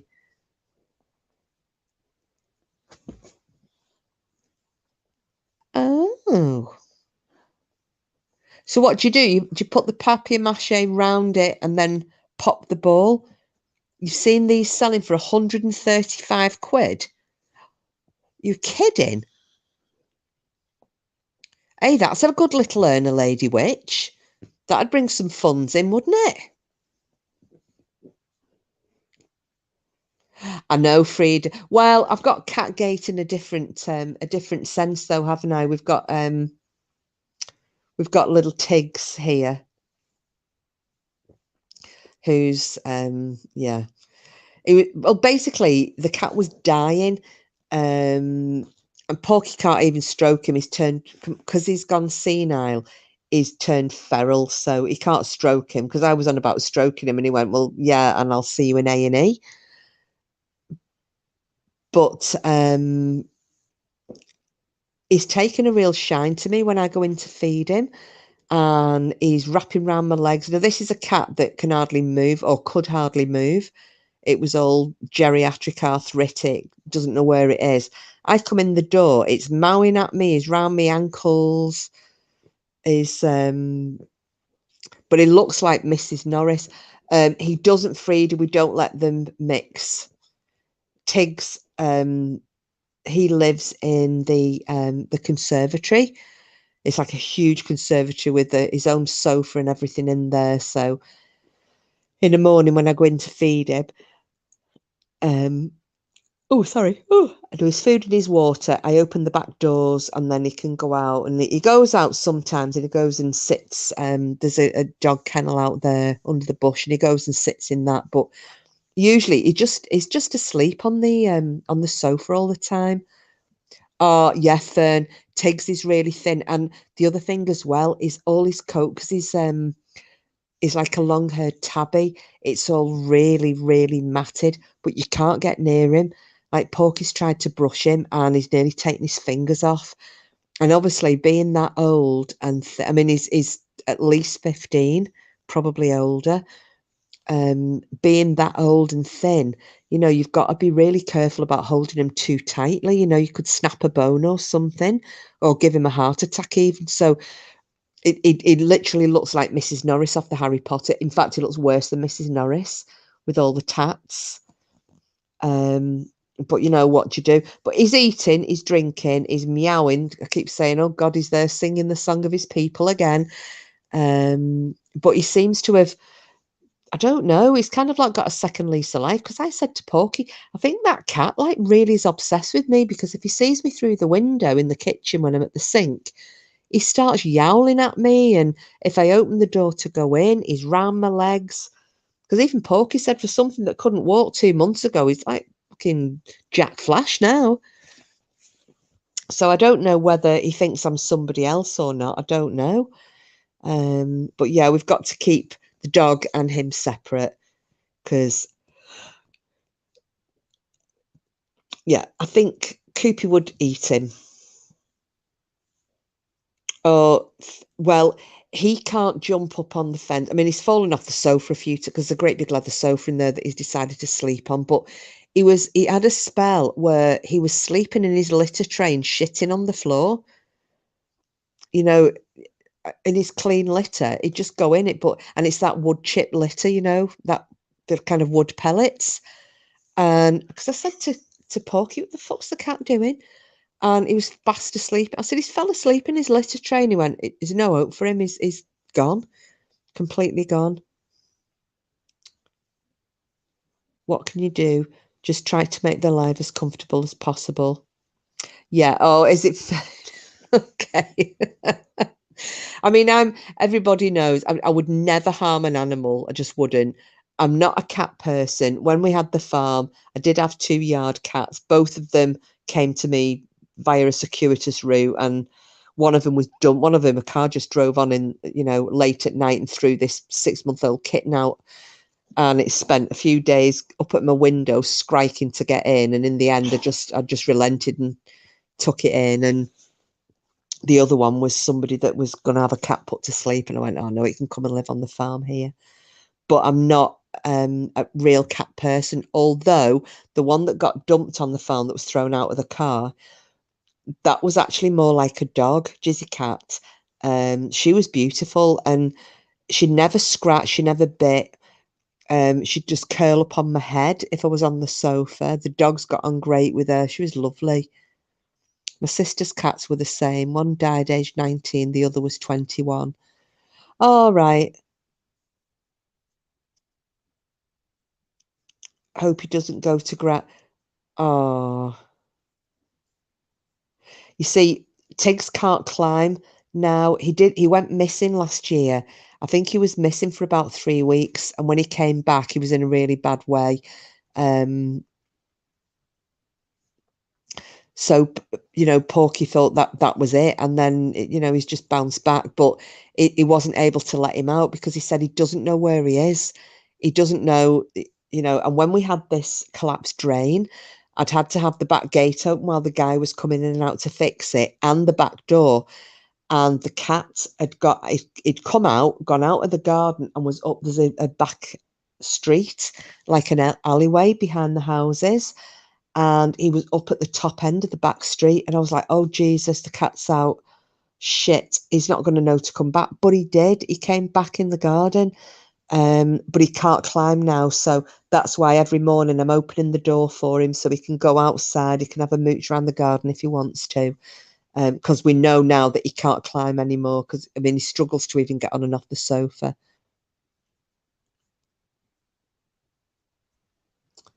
Oh, I just Googled that bed fern. Couldn't find the exact thing, but there are jute and raffia ones. Let's cover it with twine, put a brick inside and make a quilt. Oh, I need to have a look at these. Well, I mean, how much? So if you're saying that you've seen them selling for about 135 quid, so what's that, about $150? Is it in American money?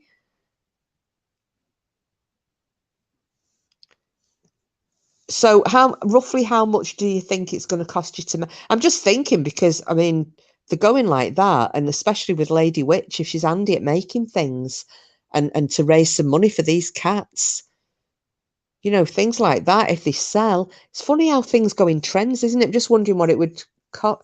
Beach ball, £1.50. Oh, is it Lady Witch? Oh, bloody hell. Well, that's an earner in itself, isn't it? And I bet there are quite a lot of, I bet there are some good tutorials, aren't there? So £1.50 for a beach ball, £3 for some cling film, free cardboard, PVA around £4.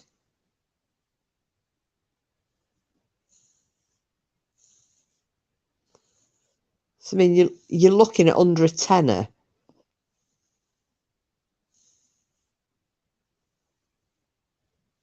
So let's say $10 for $150 return. Bloody hell, Lady Witch, get making him. You should have your own little Etsy shop. Get them on eBay, get them on Amazon. They'll be flying out. That's it, £5 for twine and odds and ends of fabric. Gosh. Well, I mean, fabric, you can get hold of that for now anyway, can't you? Because I know I went and got a load of, It was a place that was shutting down, you know, through the pandemic. I don't know if any of you remember. And because I make the rag rugs, and I just got a load, you know, those samples that they give to people so you can see the material for your upholstery, your curtains or whatever. And I just got boxes of that I just cut into strips to make me rag rugs with. Cost me now less than $20 for one, plus leftover supplies. Oh, that's an earner then. Well, the thing is though, it's if you've got the time, isn't it, with all your other commitments. But it's a handy thing if it's a good craft that you can make you can make a good return on, especially if you've got a bit of time. That's what I do in the winter. I'll sit and I make me rag rugs, or I did my Amish knot rugs. They're really simple, really easy to make. So I'm going to make us a haul runner here.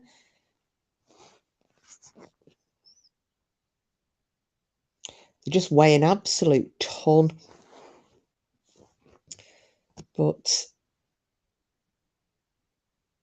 And what's the brick for, Fern? What do you do with the brick? Is that to weigh it down and stop it moving or something? Yeah, Julie, you're right. Undercut them. Yours will sell quicker. Absolutely, they will.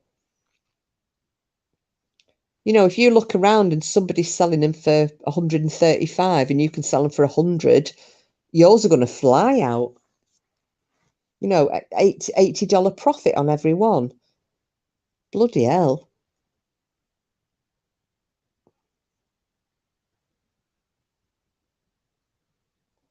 Yeah, I could put legs on, but keep it cheap. I'm going to have a look at it. They're not something I would make, but I'm just interested to see what they look like now. Or you'll have Simples. They'll be making some for Tiffany. Maybe. Unless you don't do crafting. Yeah, because Kathy does crafting as well, doesn't she? And who else? Oh, Green Eyes does a bit of crafting.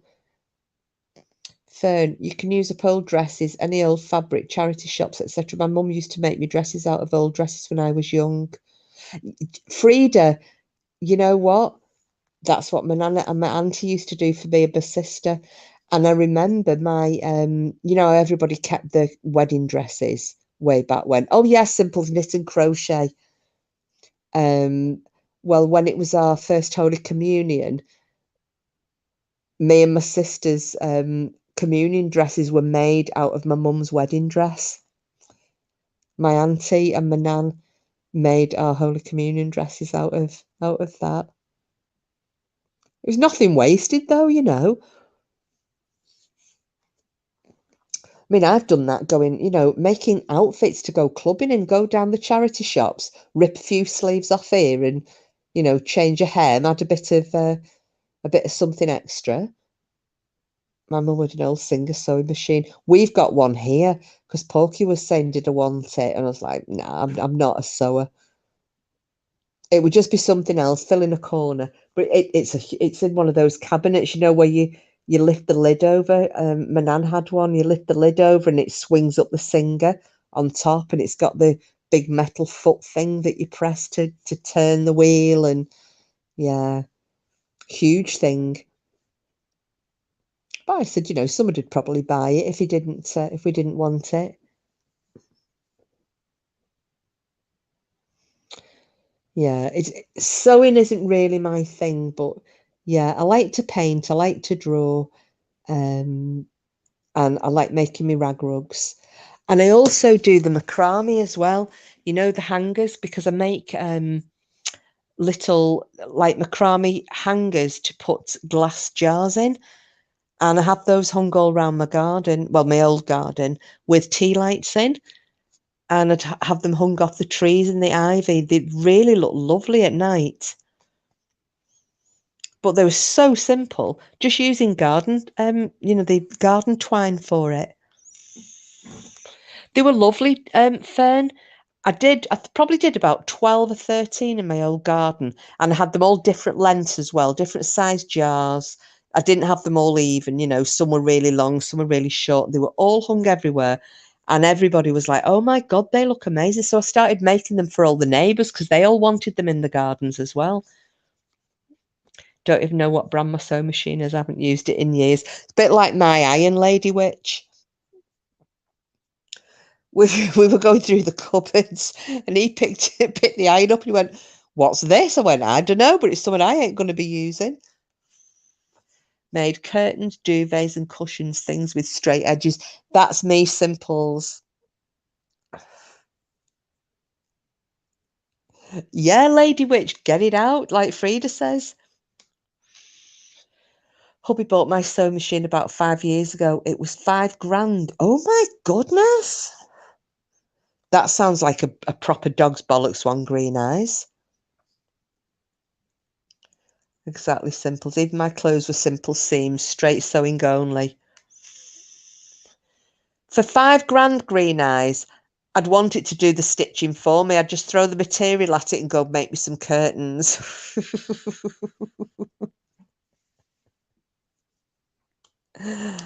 Flipping heck.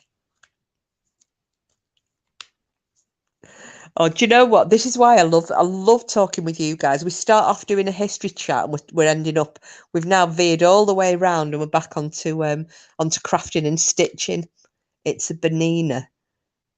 Oh, I don't know anything about the about makes and things. Now ask me about pressure cookers and, you know, kitchen appliances. Oh yeah, I'm all up in there. You wait till we get our new oven though. Does it come with an incredibly handsome tailor? Yes, Lady Witch, for that kind of money, I would expect that.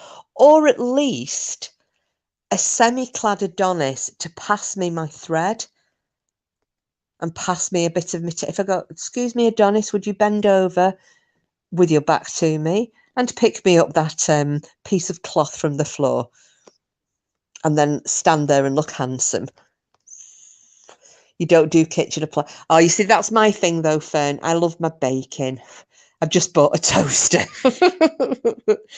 Oh no, I love my food processor and pressure cooker and air fryer and all sorts. I wish perhaps Johnny in the song. Oh yeah, oh yes.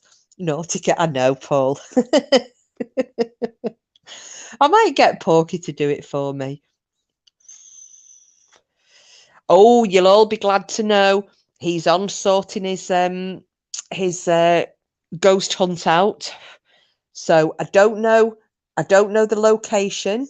I don't know the day, but he's arranging it with, he's going to be going out with friends and oh God, he's got even more equipment arrived today. So he's getting really excited organising that for you all. So I don't know if it'll be live or if it's going to be a recorded one and uploaded later. I've got no idea. All I know is it's going to be while I'm away in Scotland. You could sew him a corduroy ball bag. I'll replace my microwave so baked potatoes are not into cooking. I like a good baked potato though. Oh, you see, we're getting onto the cooking now. And what comes after cooking, ladies and gentlemen?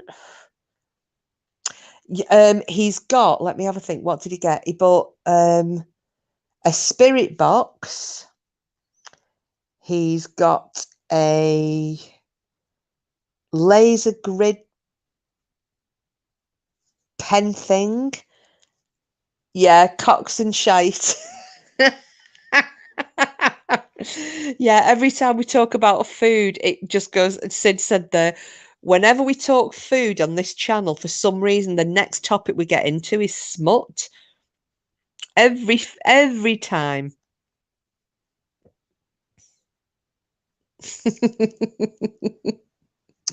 But yeah, it's oh, what did he get? Oh, and he's got another camera as well. Because I bought him a camera for his birthday. He's got this other big, I think it's like a video camera thing now as well. He's got Julie cucumbers and wine. Yeah, that was that girl I saw in the queue in front of me. bloody cucumber and a bottle of wine. Like, yeah, you're on for a good night, girl. Because didn't a few people say, why did I, you know, they wouldn't have thought that. It was just the first thing that come into my head. So with the cucumber and wine. Oh, go on, Simple, share your funny shite.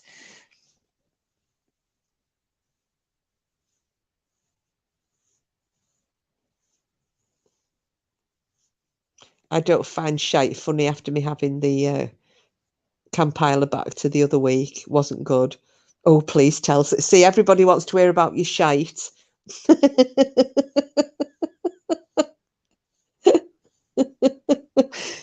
Titney did a vertical what the fuck? Was she playing Tetris or Shitris?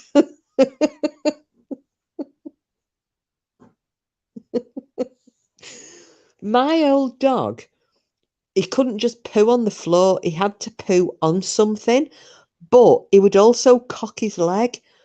So he'd cock his leg and you think he was having a wee, but it was actually, he was doing a shit and it'd just be like dropping out of his bum. You've got a pic of it. Oh my goodness.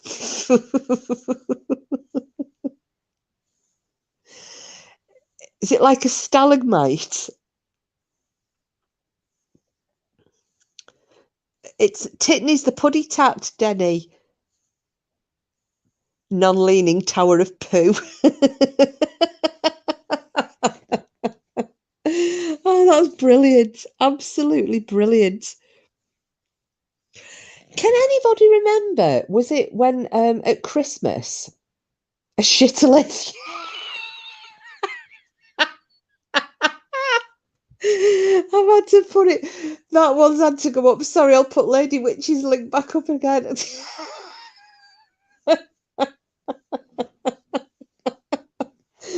Yeah, how long did it stay upright? Oh my goodness.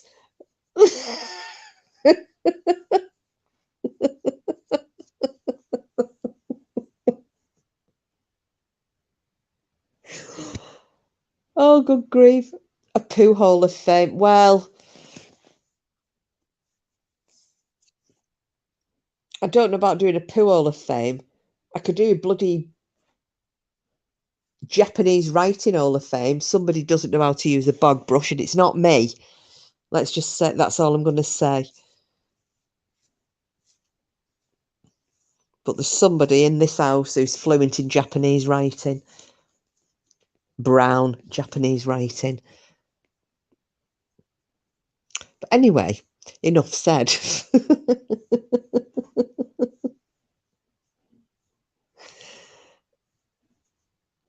Put it as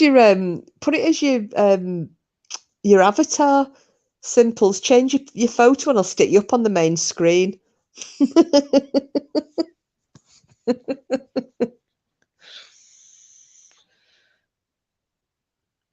Now, I started to say something, then I got sidetracked and completely forgot what it was. Oh, God.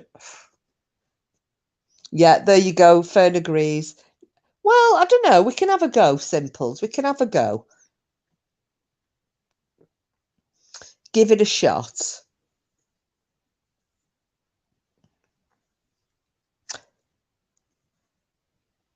Here we go for next incognito. Yeah. Oh, should we on Friday? Bought my son a calendar of cat shitting, didn't want it. Oh, you told us about that, didn't you, Fern? It's like though on my channel, my banner, the different types of cats. I don't know if anybody's seen it. Yeah, maybe we could do incognito. Well, instead of incognito night, incognito shite.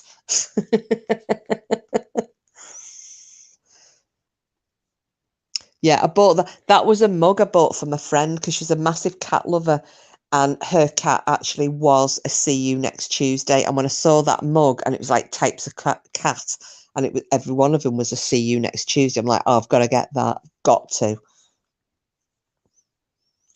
But it's like there's a cushion that I need to get. They've sold out. I've been trying to get one for Porky for weeks and weeks, and I don't know whether it's just, well, I don't know whether they make them themselves or not, but it's like the Bayeux tapestry.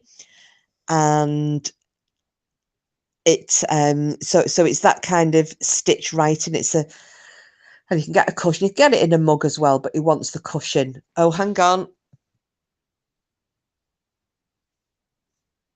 Let's see. And it says, "Behold the field in which I grow my fucks. Cast thine eyes upon it, and I shall see it is barren." Oh, there we go. Simple's turd.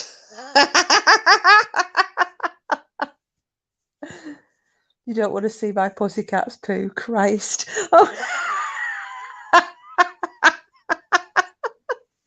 What's next to it? Is that a spider? It's like a knob. It is. No, do you know what it's like? Simples. That looks just, all you need is a face on that. It looks just like Mr. Hanky off South Park. Howdy ho.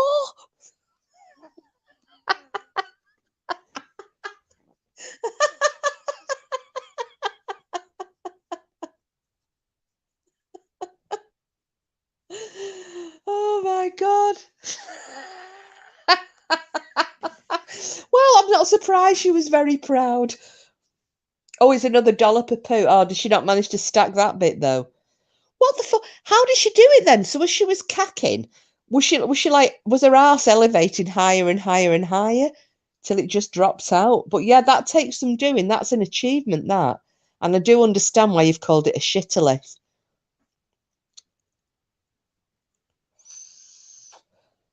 That's it, Lady Witch. Mr. Hanky, the Christmas poo, he likes me and I like you. It was just the hello bit. I loved it though. Howdy ho. She just jumped up to the bed and is meowing. She knows we're laughing at her. It absolutely is an art form, Paul. You see, you come into this chat, you expect you're getting history. No, no, no. No, no, no. We look at the many and varied shapes and sizes of shite. Yeah, I think Titney needs a round of applause. She actually needs lots of curly fishes and an extra treat for tea. And tell her that we expect her to do one better than that. Looks like a Dairy Queen whip.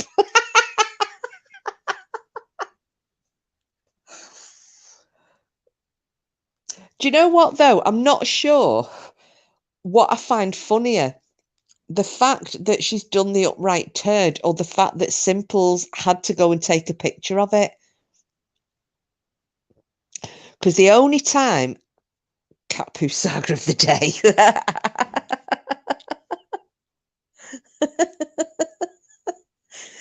The only time I took a photo of a turd, it was yeah, walnut whip, green eyes. Although it's a little bit long for a walnut whip, innit? But my ex had, he'd done the massivest turd ever. It was absolutely gigantic. Only part of it went round the S-bend, and he flushed the loo and took off and went to work. And I kid you not, half of it was down the S-bend. The rest of it was just, yeah, I don't even know. I didn't even know your guts could be that long without pinching a shit off, you know, for it all to come out in one go. It's like trying to peel an apple in one go. You know, you can't peel an apple in one go without it breaking.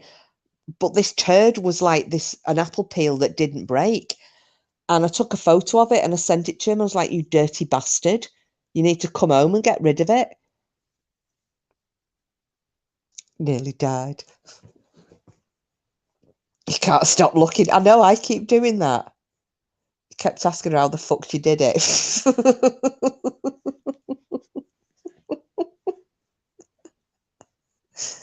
But yeah, that's when because I sent the photograph of this turd to my brother. I'm like, "Oh my God, have you seen what he's left here? He's gone to work, not answering his damn phone." And that was when my brother said it's King Kong's finger. And I was howling laughing. And then that came onto on the In-Betweeners. Neil he said he'd done a big poo and he called it a King Kong's finger. And I was like, my brother says that. I think she should keep it as the avatar, Paul. I think it's brilliant. And it's a talking point, isn't it? I sent it to my friends and they were congratulating her. Lady Witch, has ascended to true cat artistry. I think that's the Kitty Shitty Hall of Fame. We should have like, it's like the Hollywood, you know, where they have all the stars. Maybe we should have all the shits. Hey, maybe we should. Do you know what? Why don't we do that the next incognito night, though? And we should all have our avatars as our animals shite. Just pick your shite of the week. Whatever you think is the most artistic shite, take a photo of it and stick it as your avatar for Friday for incognito. And then we can award shite of the week to the most artistic turd. The poo acted as a jack. Yeah.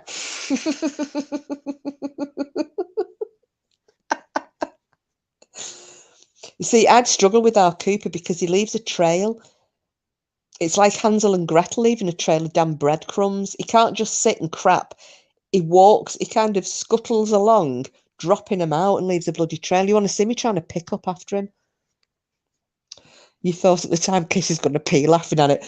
I think it's absolutely brilliant, Simples. And that will take some beating. It will. What do you reckon then, guys and gals? Should we do shite of the week when we do incognito night? And I think incognito names should have a poo theme. A very clever poo theme. My hallway is a litter tray. Thank goodness it's a metre square. It changes on other sites as well, so others see it. Oh, well, Fern, the thing is, poor Tiggs, like I said, he sleeps in his litter tray and shits on the floor.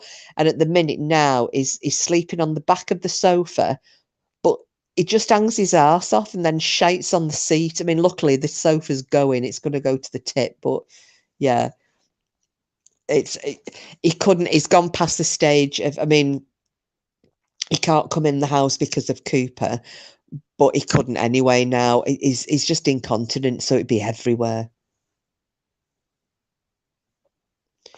You think she might have had to lift up a bit? Oh, do you?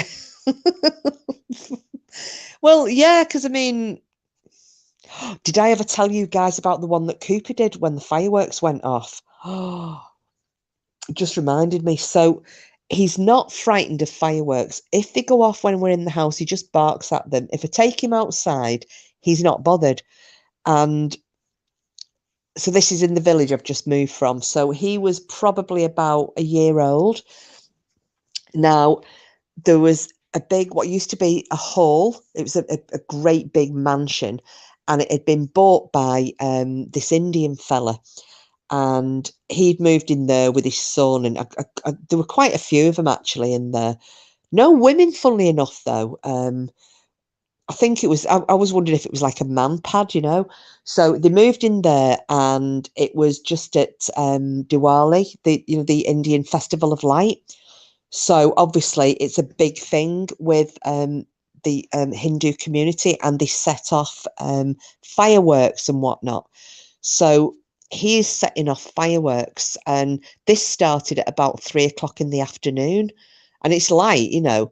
So there's fireworks going off, and I'm out on my dog walk with Cooper. So we got down onto the canal, and just at this spot, it was his favourite spot for having a poo. So he decides to squat down, and he started doing this poo. Now, usually, as I just said, they come out in little nuggets, but this one was probably about 3 or 4 inches long, and it's just before it snapped off. So he's there and he's laying this cable, and the next minute, one of these herb bombs went off. So, because we were just kind of across the way from where this big house was, and that this Indian family are setting off all these fireworks. So this air bomb went off, and it was so loud, and we were so close to it. I felt it in my chest. You know when you feel the vibration? Boom! It knocked the air out of me.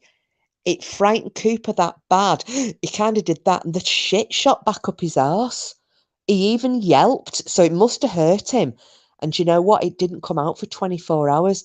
I think it had either hurt him and he was frightened of pooing it out, or it just shot back up that far. It had to have another 24 hours to work its way out. And you know what? I couldn't stop laughing. I mean, I can't laugh at him now because I realise how bad it was, but to actually see a great big cable shoot right back up his arse again with fear. Oh God, I couldn't walk. I had tears running down my legs. That's how funny it was. Anyway, and oh, she didn't even attempt to cover. Yeah, well, she did want to cover up her artistic work, Fern.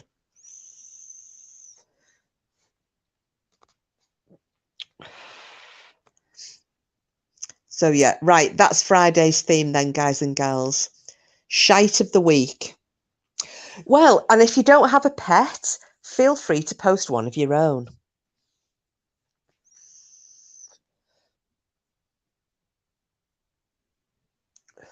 Hopefully everybody's got pets in this channel. Oh, I remembered what I was going to ask. Sorry, it was because I was going to ask Paul and Lady Witch, because they'll probably remember. Do you remember at Christmas time and like Amber?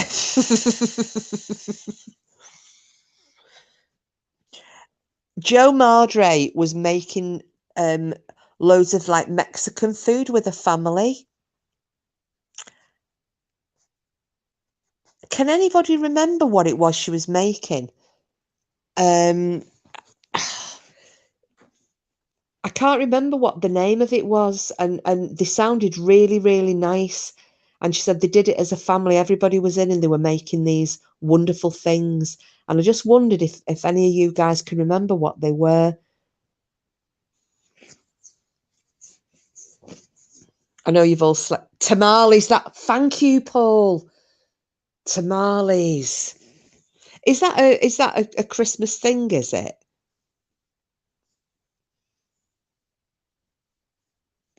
They just sounded so nice, and I thought, oh, I might. I'm getting quite adventurous, and I'm trying to make foods of the world this week.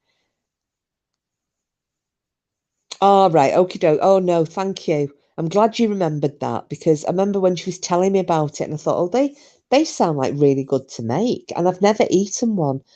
But this week I'm making different kinds of food. So Porky's having something different every day. So yesterday it was Italian. Well, the day before, sorry, I'll start at the beginning. We had a roast dinner. Then we did I did Italian yesterday. Today I did Hungarian. Tomorrow I am I'm thinking I may do a chili. Oh, and sorry, the day before, so the first day I did shepherd's pie I did. So I'm just trying to do different foods of the world this week. But I'm thinking I might do a chili, a nice hot bum burner. Give him a bit of stingy ring while he's at work and he can curse me. Oh, did Mrs. Mercury and Green Eyes, did either of you try that tiger bread yet?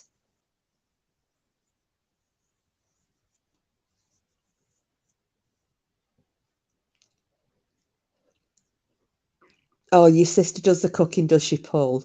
Oh, I saw a really funny, well, one of my friends sent it to me. It was about barbecue season, and it did make me laugh. I wish I had a community page on here because I would have been able to post it for you all to see.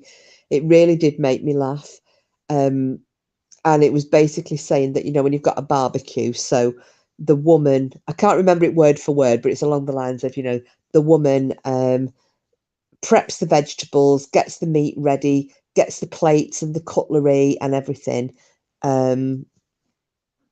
gets it all sorted, and then carries the meat on a plate out to the barbecue, to the man who is sitting with a beer in his hand. The man, and this is in capitals, then puts the meat onto the barbecue. The woman then goes back into the house and she brings out all the condiments, the serviettes, serving utensils. The man turns the meat so it cooks on the other side. And when it's ready, the woman then carries the plates over to the man, who puts them on the plate. She then adds the sides, she pours the drink, she gets the cutlery, and she hands out the food to all the guests. And then at the end, everybody praises the man for his prowess as a master barbecuer. And the man asks the wife how she's enjoyed having the evening away from doing her usual cooking. This is while she's in the kitchen washing up, and then says, bloody hell, you know, she's got her face in her again. There's no pleasing some women. So it's like this big, long spiel about that. And I thought, yeah, that sounds about right. He was watching Will Tennyson today and he was having Chipotle. So I Googled where my nearest one is. London. What's that? Simples. Is that a chain, is it? A food chain?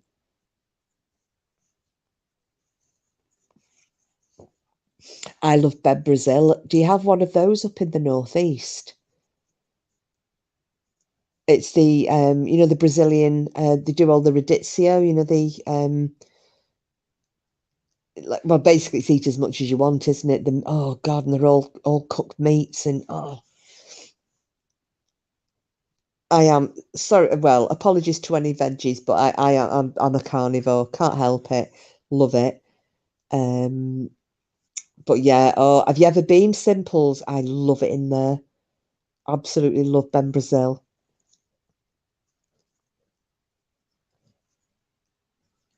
Are you up? God, I'm going to ask you this, and I know I've asked you loads of times, haven't I, Fern? Are you up north, Fern? I forget where people are, because I know Kathy's over on the Wirral, isn't she? Simples is the northeast. Frida is Northern Ireland. Oh, you're in Kent. All right. Okie dokie. Sorry, lovely. Paula is she Northants, Paula? I think Sam's down London way as well, isn't she? And obviously Paul and Lady Witch are across the pond. Oh God. Do you know I had a tomahawk steak once? Wow. And get this, I've got he won't be here, he'll be working, he won't hear it, and he definitely doesn't play these back so anymore.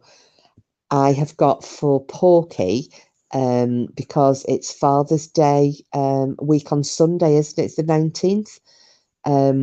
So Porklet had asked me, it got me to get him a present for her to give to him, which I have, and I think he's going to love it. And his card, and I have got a 42-ounce steak for him. And I'm thinking, oh my God, how do I do this? So the giant steaks. So I've got a friend who is in Texas, a guy who like lives on the grill. And I said, you know, how am I going to cook this so that, you know, it's a giant steak? Because if I do it in a pan, because obviously we're not barbecuing up here, but if I do it in a pan, the size of it, because I think it's about 2.5 inches thick. It's a massive thing. So I'm thinking if I did it in a pan, it's going to just cremate it on the outside before it's anywhere near in the inside. So I was thinking, I don't know if anybody who's ever cooked a massive steak, a giant steak, any of you. I was thinking of doing it in the oven first till it gets up to temperature, and then searing it in the pan just to finish it off. What do you guys think? Let's have a look. Originally from Kent, right on the coast. Margate, Ramsgate area, more Whitstable. Would you say most people speak RP? Most UK. What's RP? Paul. Oh yeah, we're all asking what RP is. It's not just me. Oh, you've no idea, Fern. Done it literally across the road from the beach in between Dungeness and Dover. Place called Dymchurch. Oh, that'd be right, wouldn't it?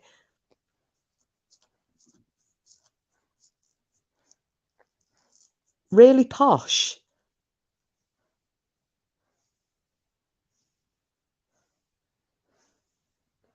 Oh, is that what RP stands for?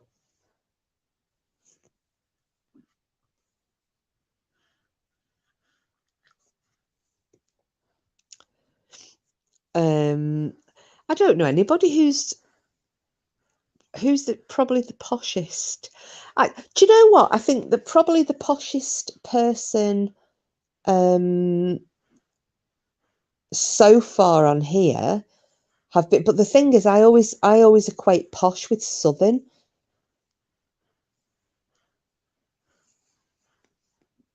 Retail price.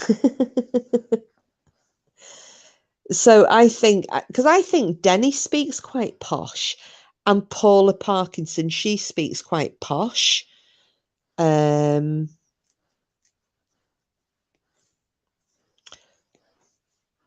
Pronunciation. I think a lot of us, Paul, depending where you're from, especially if you talk to enunciate, I mean, I would say, yeah, pronunciation and enunciation probably. Because I think Fern as well. I think it's Northants Fern, isn't it? Frida, as well, and Lisa. And who else? Oh, I'll tell you who else talks quite posh, although I've not seen her for ages. Sharon. Yeah, I'm sure it is Fern. I might be wrong, but I'm sure Paula's from like the Northants area. Where I come from, RP is role play, so I'm no help. That's it, Fern. It is lovely. The beaches are wonderful. My friends used to get the miniature railway to and from school. I was a bit further out, so got the bus. I'm not clever. Not clever to talk any posh stuff. I can honestly say my accent has never been described as posh. No, I don't think any of us are. I think, well, for those of us in the north, none of us ever think we're posh, do we? And again, like I said, I always equate posh to southern, even though most of the time that's not right. But no, I do think our Denny talks quite poshly. Denny, Paula. Oh, I'll tell you who else talks posh as well. Anne Westwood. Not seen Anne for a bit, actually. Simples, I'm not posh in the slightest. No, me neither, honey. There you go. Fern's from the south. Yeah, we'll say Fern and Denny. And then you've got the likes of us, quite a posh accent. Do you think, Mrs. Mercury? Oh, no. I think it goes a bit posh, though, when I'm trying to... I don't know, if I'm telling a story and I'm trying to make sure I don't gabble away, but oh no, if you hear me, did you not hear the one where that upload with me and my sister, and I'm talking about the white dog poo? I sound as broad as out on that. Denny's from a posh area as compared to mine. God, when people say they think I'm from Essex, I assume I'm the chap. I did say though, didn't I, think you were from Essex? Essex, isn't it? Got to dip out for some spokes. Be back shortly. Okay, Green, I see you shortly, chicken. Telephone voice. I know, Frida. I do have a telephone voice as well. But no, you. I think you sound. You're very well spoken, Frida. But whoa, Lisa as well. I'm trying to think who else I've heard.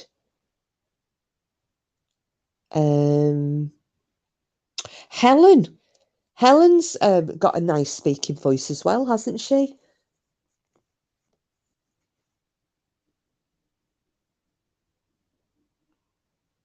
She is Fern, yeah. Lisa's London. I think they're the only ones I've heard. Obviously, you hear people on other channels, but yeah. But yeah, has anybody yes, Fern, very, very posh, bit further away in Tenterden. I've never heard of half of these places. I've obviously heard of Dungeness, but that's the crabs, isn't it? Dungeness crabs. That's something I can't eat. Ugh.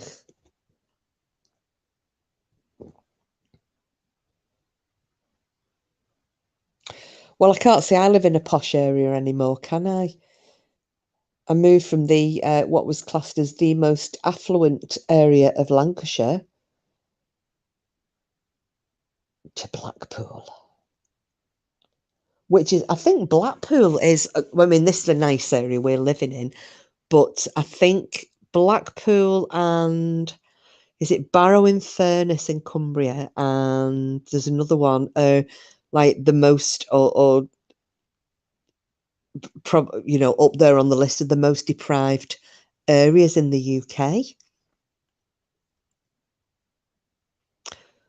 Yeah, like I said, I'm pretty sure one's Blackpool, one is Barrow-in-Furness, and I'm trying to think of the other. Oh, it might be Salford or somewhere like that, Manchester way.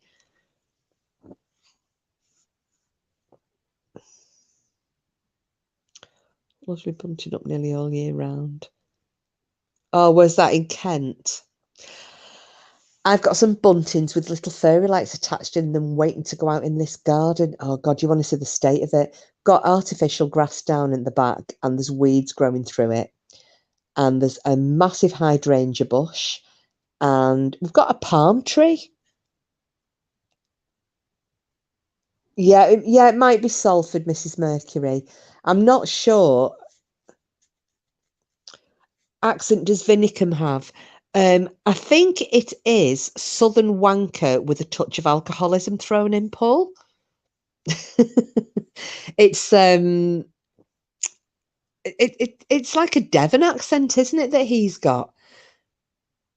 West Wanker, yeah, like West Country, like yeah, I think it's Devon.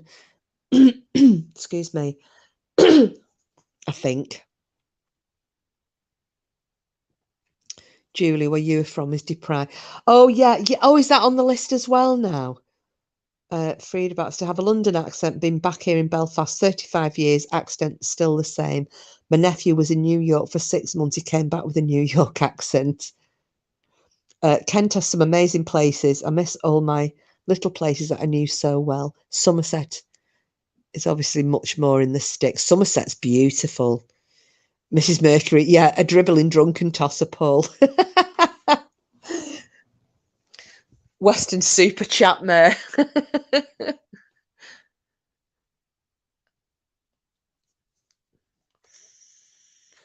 Yeah, where is he from? Where? Oh yeah, sorry. Oh God, I was on about Vinicum then. Sorry, Julia. I'll see if Paul sees you. I don't know if there's a bit of a delay. Oh, there you go. There he is. He's answered. I was going to answer for you then. I thought, no, I'll just keep my gob shut for a second and give you a chance. Yeah, because I'm sure wasn't he in Exeter? Shitlord, I think.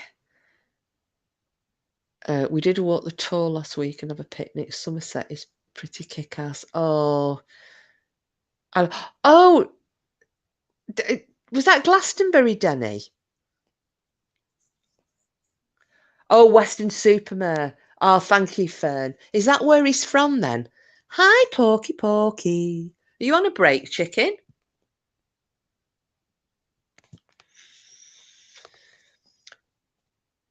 Creepy Colorado. Yeah, it is stunning, especially around the mountains. I know, Paul, you need to move.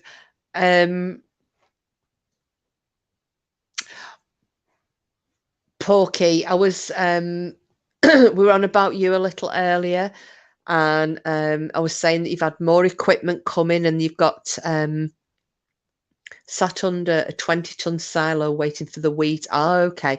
Yeah, I was saying that you've got more equipment coming for doing your ghost hunt.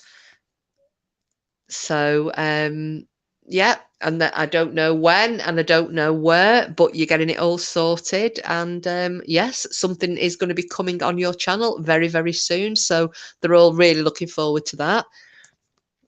So when you know it's going up, you'll have to give me a shout, and I'll just put something on here giving everybody the heads up as to, you know, what day and where. Love Glastonbury and all round there. I had an uncle who lived near Exeter. My aunt and uncle have just moved from... Oh, Frida saying we're waiting in anticipation. It'll be the end of June, that's all I'm saying. There you go. Well, I mean, they already knew. You'd said the other day, didn't you, that you were going to do it while I was away. So, yeah, they're all looking forward to it. So, yeah, as and when. But, yeah, as I said, he's telling me nothing. I don't know where. I don't know when. Just that I'm not going to be here. So, you think Paul is rich? You have to be rich to live in Colorado, do you? Wow. Yeah, sorry, my Fern, my aunt and uncle have just moved to Bristol, but they were living in a 13th century farmhouse in North Devon. They weren't far from Croyd Bay. It's absolutely beautiful. I was gutted when they sold that house. It was beautiful, just ideal. You know, when you think of all the people who've lived, you know, over the last 800 years, people have lived in a house for, you're like, oh my goodness. Porky, we had the Porklet was in earlier as well, saying hello to Cooper and me. She didn't stay long though. She popped in and popped out again.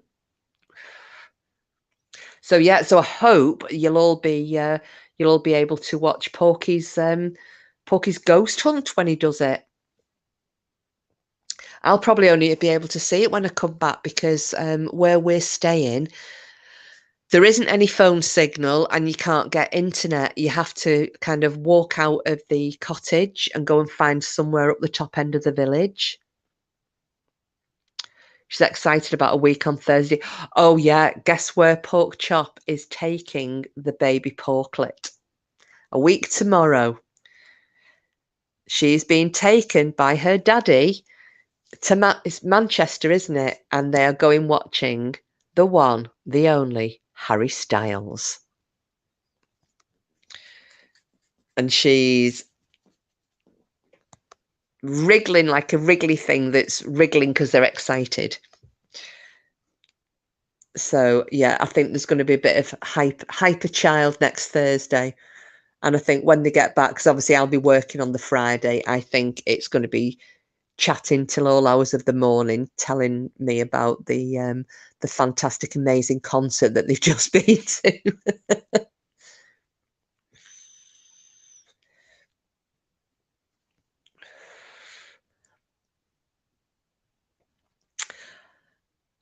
No, the woman who holds the Glastonbury candle. Oh, right, okay. Oh, is she a Wiccan or a druid or something, Fern?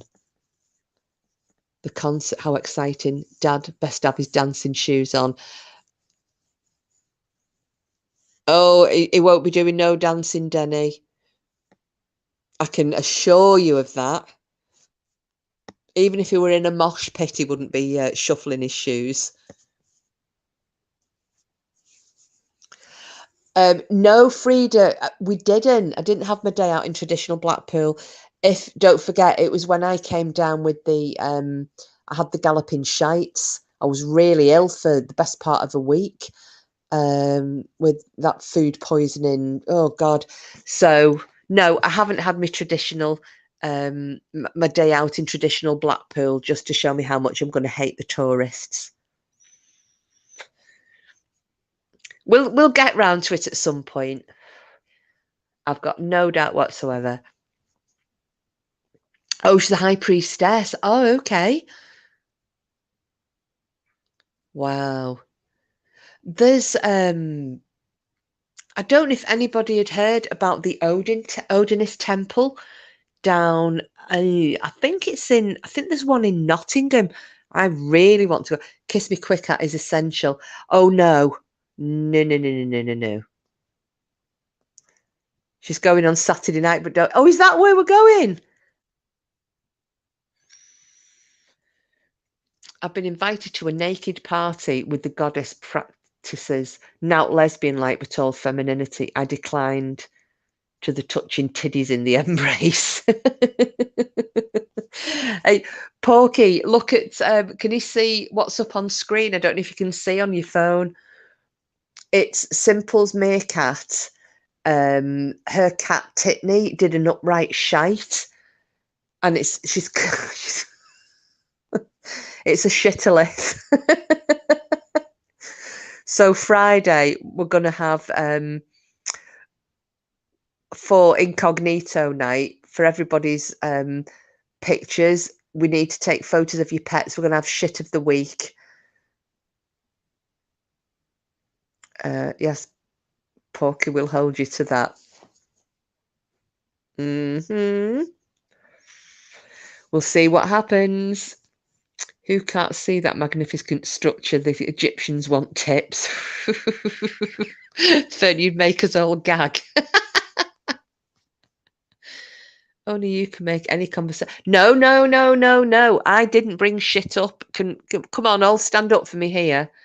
Simple said, I've got a story about shite. And we all went, go on, tell us. And that was what it was, the photograph, because Titney did an upright obelisk of a shite in Doberman sympathy. We've covered a lot of stuff. We covered a lot of history. Paul wanted to know, he thinks we all talk really posh over in the UK. We were all putting him straight. Denny was invited to a naked tiddy touching session. Porky says, oh, I have an amazing knack of starting a convo about shit when you just start eating. I do. I don't do it intentionally, though. I really don't. Anyway, Porky, while you've just popped in, what did you think then about the my link to Lord Lovat? Was you impressed? And the laughing your head off story. Was you impressed? No, none of us in this chat are posh. We're all nice and down to earth. Oh, has anybody seen that advertisement for the new? Now I think it's coming. I don't think it's a series. I think it's a film. The Midwich Cuckoos. Does anybody remember the John Wyndham novel?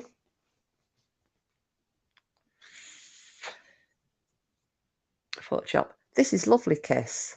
Thanks. I made it while I was shouting myself. No, I don't. I don't say it like that at all. Want another saying and where it came from? Oh, yes, please, Sid. Please do.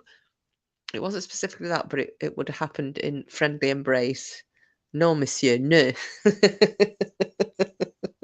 I really don't say it like that. Honestly, don't trust him. You don't have to say Kiss either, babe, because they all know my name by now. It doesn't matter. Pauline docks the shit out of me on New Year's Eve, so I've just given up. They all know I'm either Jax, Jackster, or Jackie, whichever. It's entirely up to everybody. I'm not hiding my true self anymore.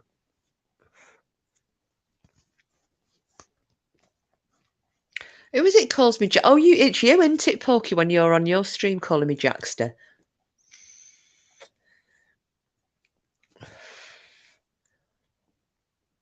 I'm dying to see what Sid's saying is. Does anybody else know any good sayings and their origins? Yeah, I've seen it, Kiss. I've seen it. Loved John Wyndham books. They all know you were christened Scudder. I were not christened a Scudder, you cheeky sod. Don't forget, I know what Scudder means, and I also know what Gowl means. So don't call me either of those, because it ain't true.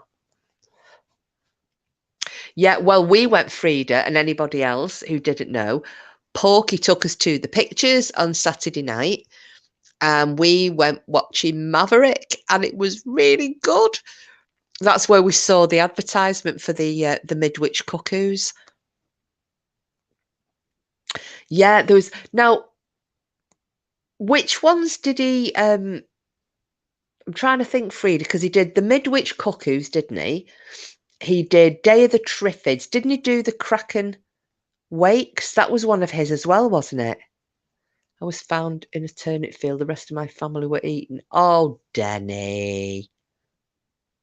In the 1400s, there was a law that a man could beat his wife with a stick no fatter than his thumb, hence rule of thumb. Really?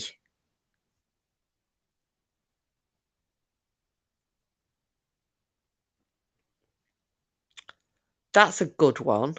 You see, is it true about, because I've heard a few about the golf, you know, where the name golf came from, and what I was told, somebody else told me that it was a load of rubbish. That the name golf, it was gentlemen only, ladies forbidden. Does anyone know if that's true? Porky said, and she stayed awake and fought back the urge to talk all the way through. Absolutely did. I was enjoying that film. It was really good. You're buying a stick on the way home. I tell you, you buy a stick on the way home and to beat me with, it'll be going up your arse. Cheeky bugger. That's like, anybody watch the Quiet Man? I know you all know it's my favourite ever film. When John Wayne is dragging Maureen O'Hara up the street and he's trying to take her to give her back to her brother. And some old lady comes running behind and she's got this massive, it's like a big branch of a tree. And she goes, "Here, sir, here's a stick to beat the lovely lady with." I pissed myself laughing. That's going to be Porky. So thanks for that, Sid. You've given him a little tip now. He'll turn up with a stick and go to me, rule of thumb. You assumed it was a beating stick. What sticks make this town famous? Oh, rock. Okay. A stick of rock. I don't like sticks of rock, though, so you're all right. Actually, I do like Edinburgh rock, though. Poo sticks. Oh, we used to play that. There was a lovely old bridge near where I grew up, and we would do that, especially when the you know, when the stream was flowing quite quickly after a rainfall, and we'd be playing poo sticks. Lovely, innocent British pastime. Whiskey rock. Oh, I might have some of that then. Where the hell do you get whiskey rock from? Cow Walloper, Shite Oak, some Belfast saying from my mum. Oh, well, Shite Oak is one that... So obviously I grew up, when we came down here, I grew up in St Helens. I don't know if any of you know St Helens at all. And obviously, oh, out your office. Oh, thank you, Porky. Yeah, I'll have a try of that. And St Helens is famous as a glass, you know, for the glass industry. So in that small town, there was Pilkington's glass, Ravenhead glass, Triplex, UGB. And Ravenhead were famous for making all the, you know, the pint glasses and wine glasses, you know, all the glasses that you see in pubs. And if you ever get an old glass and look on the bottom of it and you see like a bird, that was the Ravenhead, you know, the symbol. But everyone in St Helens called it the St Helens Shite Oak. And they'd say, no matter where you go in the world, you'll raise a pint pot and you'll see the St Helens Shite Oak on the bottom looking at you. So time to go. My mash is almost ready. All right, baby, lovely to see you, and I'll see you at 6 in the morning. Have a nice night and enjoy your lunch at whatever time you get your break. And keep us all posted, because I'll have to post on here before I go on my holidays when you're doing your live.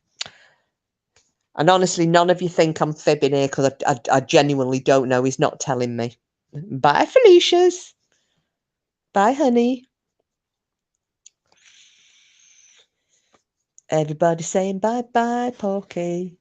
Siddy Porky from Sid. Bye, Porky from Julia. Take per Porky from Lady Witch. I'll read them out. Bye from Mrs. Mercury. Because he'll be listening, just not watching. Oh,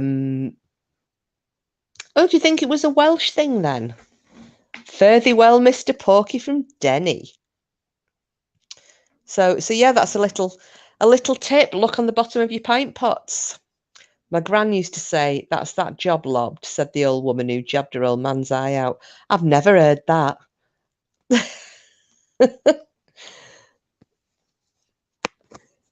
Yeah, you know, that symbol for Ravenhead glass. Yeah, well, the Ravenhead glass, it's like I said, it was yeah, that bird on the bottom, the St. Helens shite oak.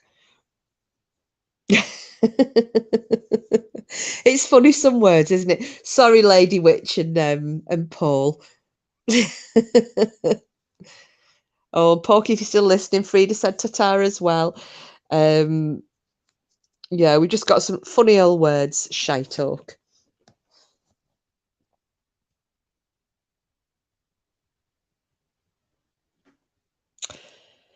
Because there was a funny tale about the liver bird as well, wasn't there?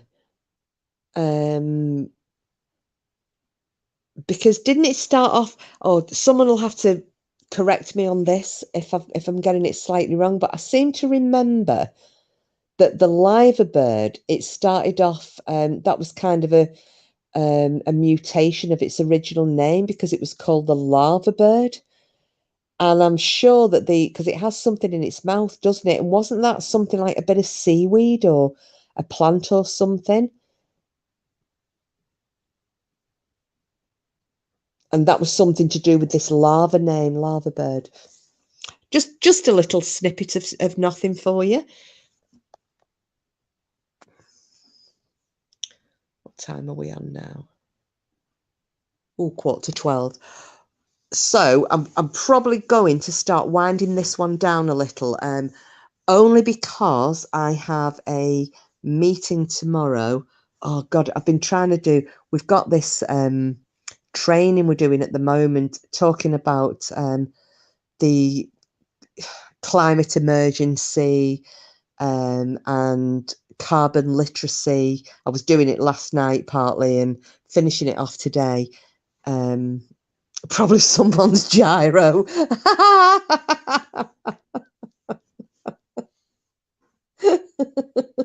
Well, somebody had to make the joke, didn't they? Oh yeah, I was going to say, who was it? Yeah, Kathy was in, wasn't she? I don't know if she's still here. If you are, do you know something about the liver bird, the story of it, how it got its name? The kings in a pack of cards represent historical kings. Anyone know which ones? Oh, no. Bloody, I know, Frida, bloody meetings, interfering with my social life. Let's see, if I had to guess, I wonder if one would be, oh,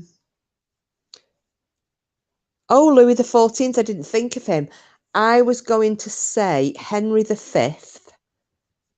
I mean, I'm presuming you know, don't you, Sid, if you're asking the question.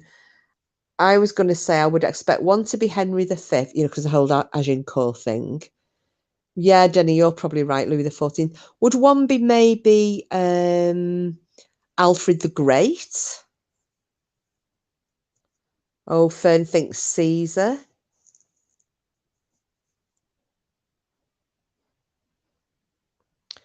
Anyone else got any ideas? I like little facts like this. Spades is, oh, King David. Okay. Oh, it was me thinking like kings of Europe. Excuse me.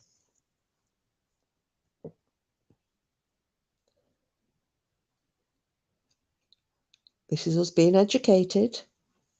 But, you know, you come in here, you learn something. Just while waiting for Sid to come back with the other ones, I am thinking Friday, do you want to do, because obviously we're going to do Shites of the Week. There is an odd one with a knife in his head. Maybe he died that way. Could it be, oh, Hearts is Charlemagne? Oh, really? If there's a knife in his head, could that have been Harold Hardrada? Fern asks, is Alexander the Great Hearts? So King David, Charlemagne. That's quite random, isn't it? Two very different kings. I'm presuming it's like King David, the Jewish King David, rather than David of Scotland.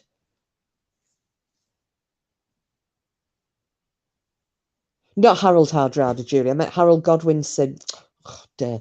You know, 1066 with the arrow in his eye, maybe.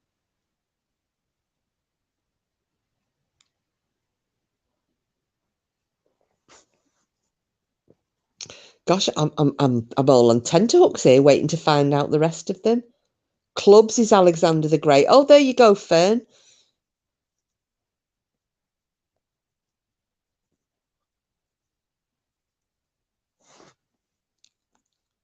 Oh, Frida wants to know, Sid, what about the queens? Oh, yeah, good question. I didn't know they were actually, you know, that the kings actually symbolised anybody.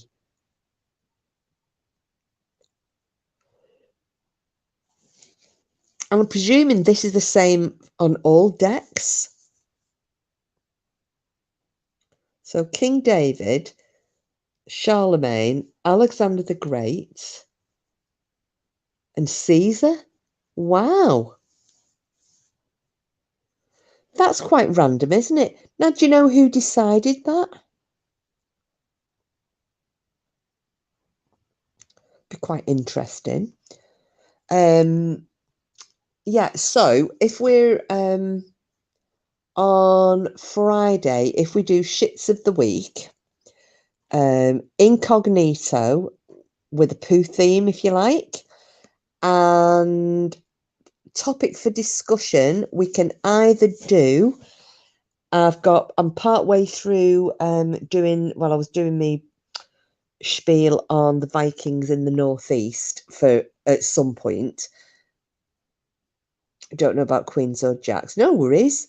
So we could either do, I have got a new Dogman encounter that I've been reading about.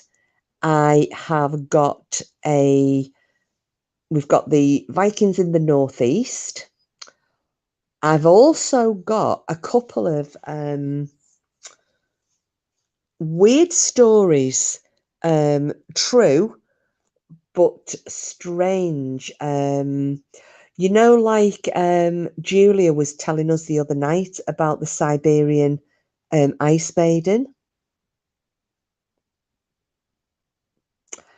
And I've got one. Have you heard of the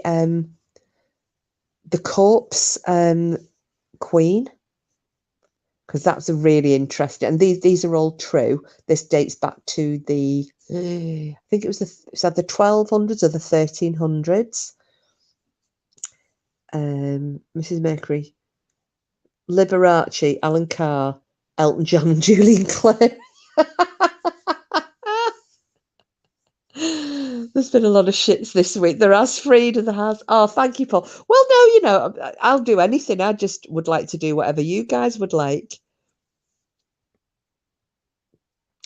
So yeah, so I've got a few different things.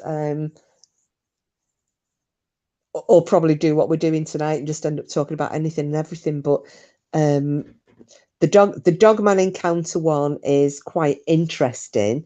And then, as I said, I've got these other little stories. So there was the Corpse Queen.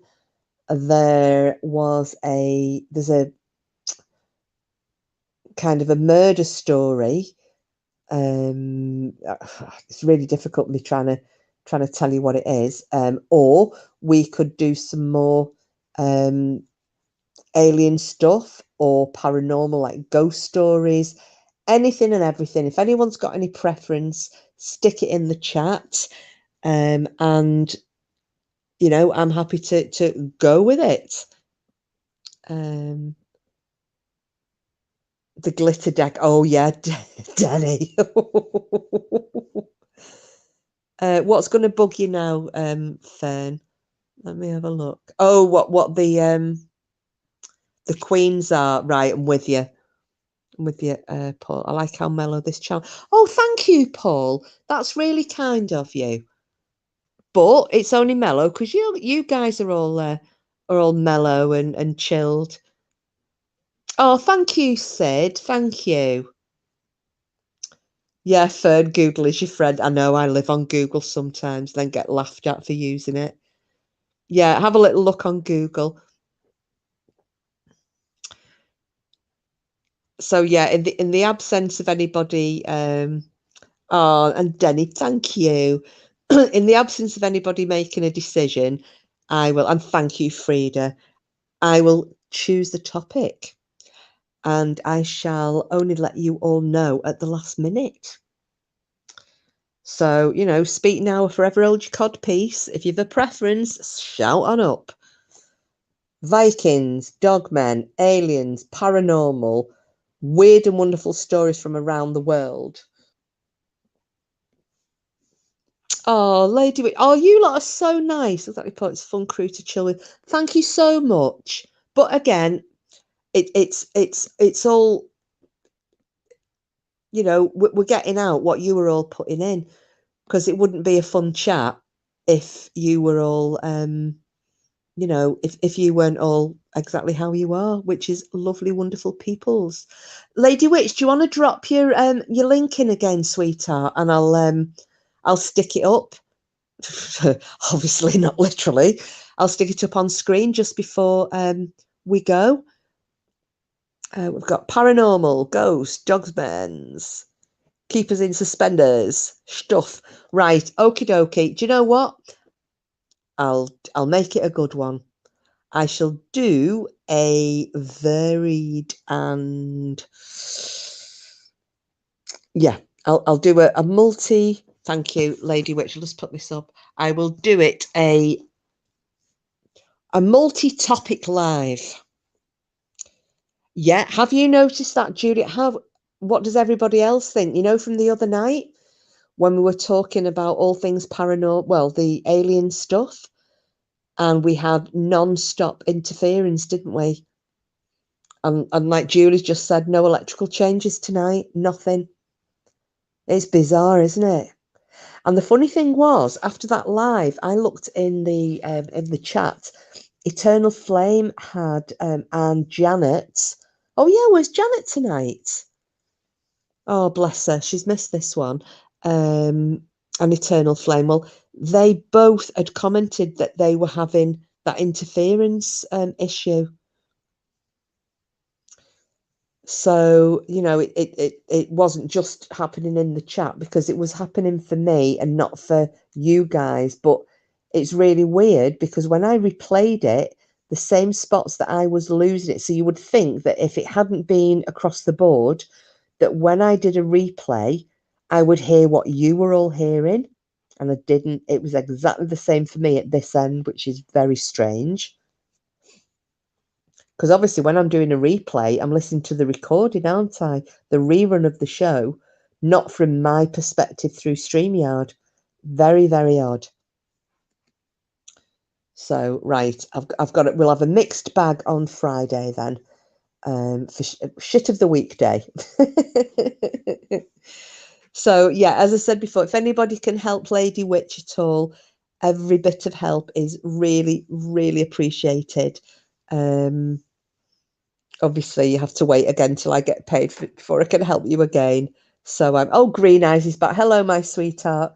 We're just saying on Friday, so we're going to do shits of the week, photographs. If you can do a photo, if you've got no pets, take one of your own, and we'll give a we'll award whoever's done shit of the week the best photograph. You can have a shield. And the topic is, because no one could make a decision, it's going to be a multi-topic live. So a little bit of everything, bit of paranormal, bit of ghost, bit of alien, bit of dogman, bit of history, and a few weird and wonderful stories. The best dressed poo, yeah. Best dressed or best presented poo. And if you certainly not going to hit up the neighbours.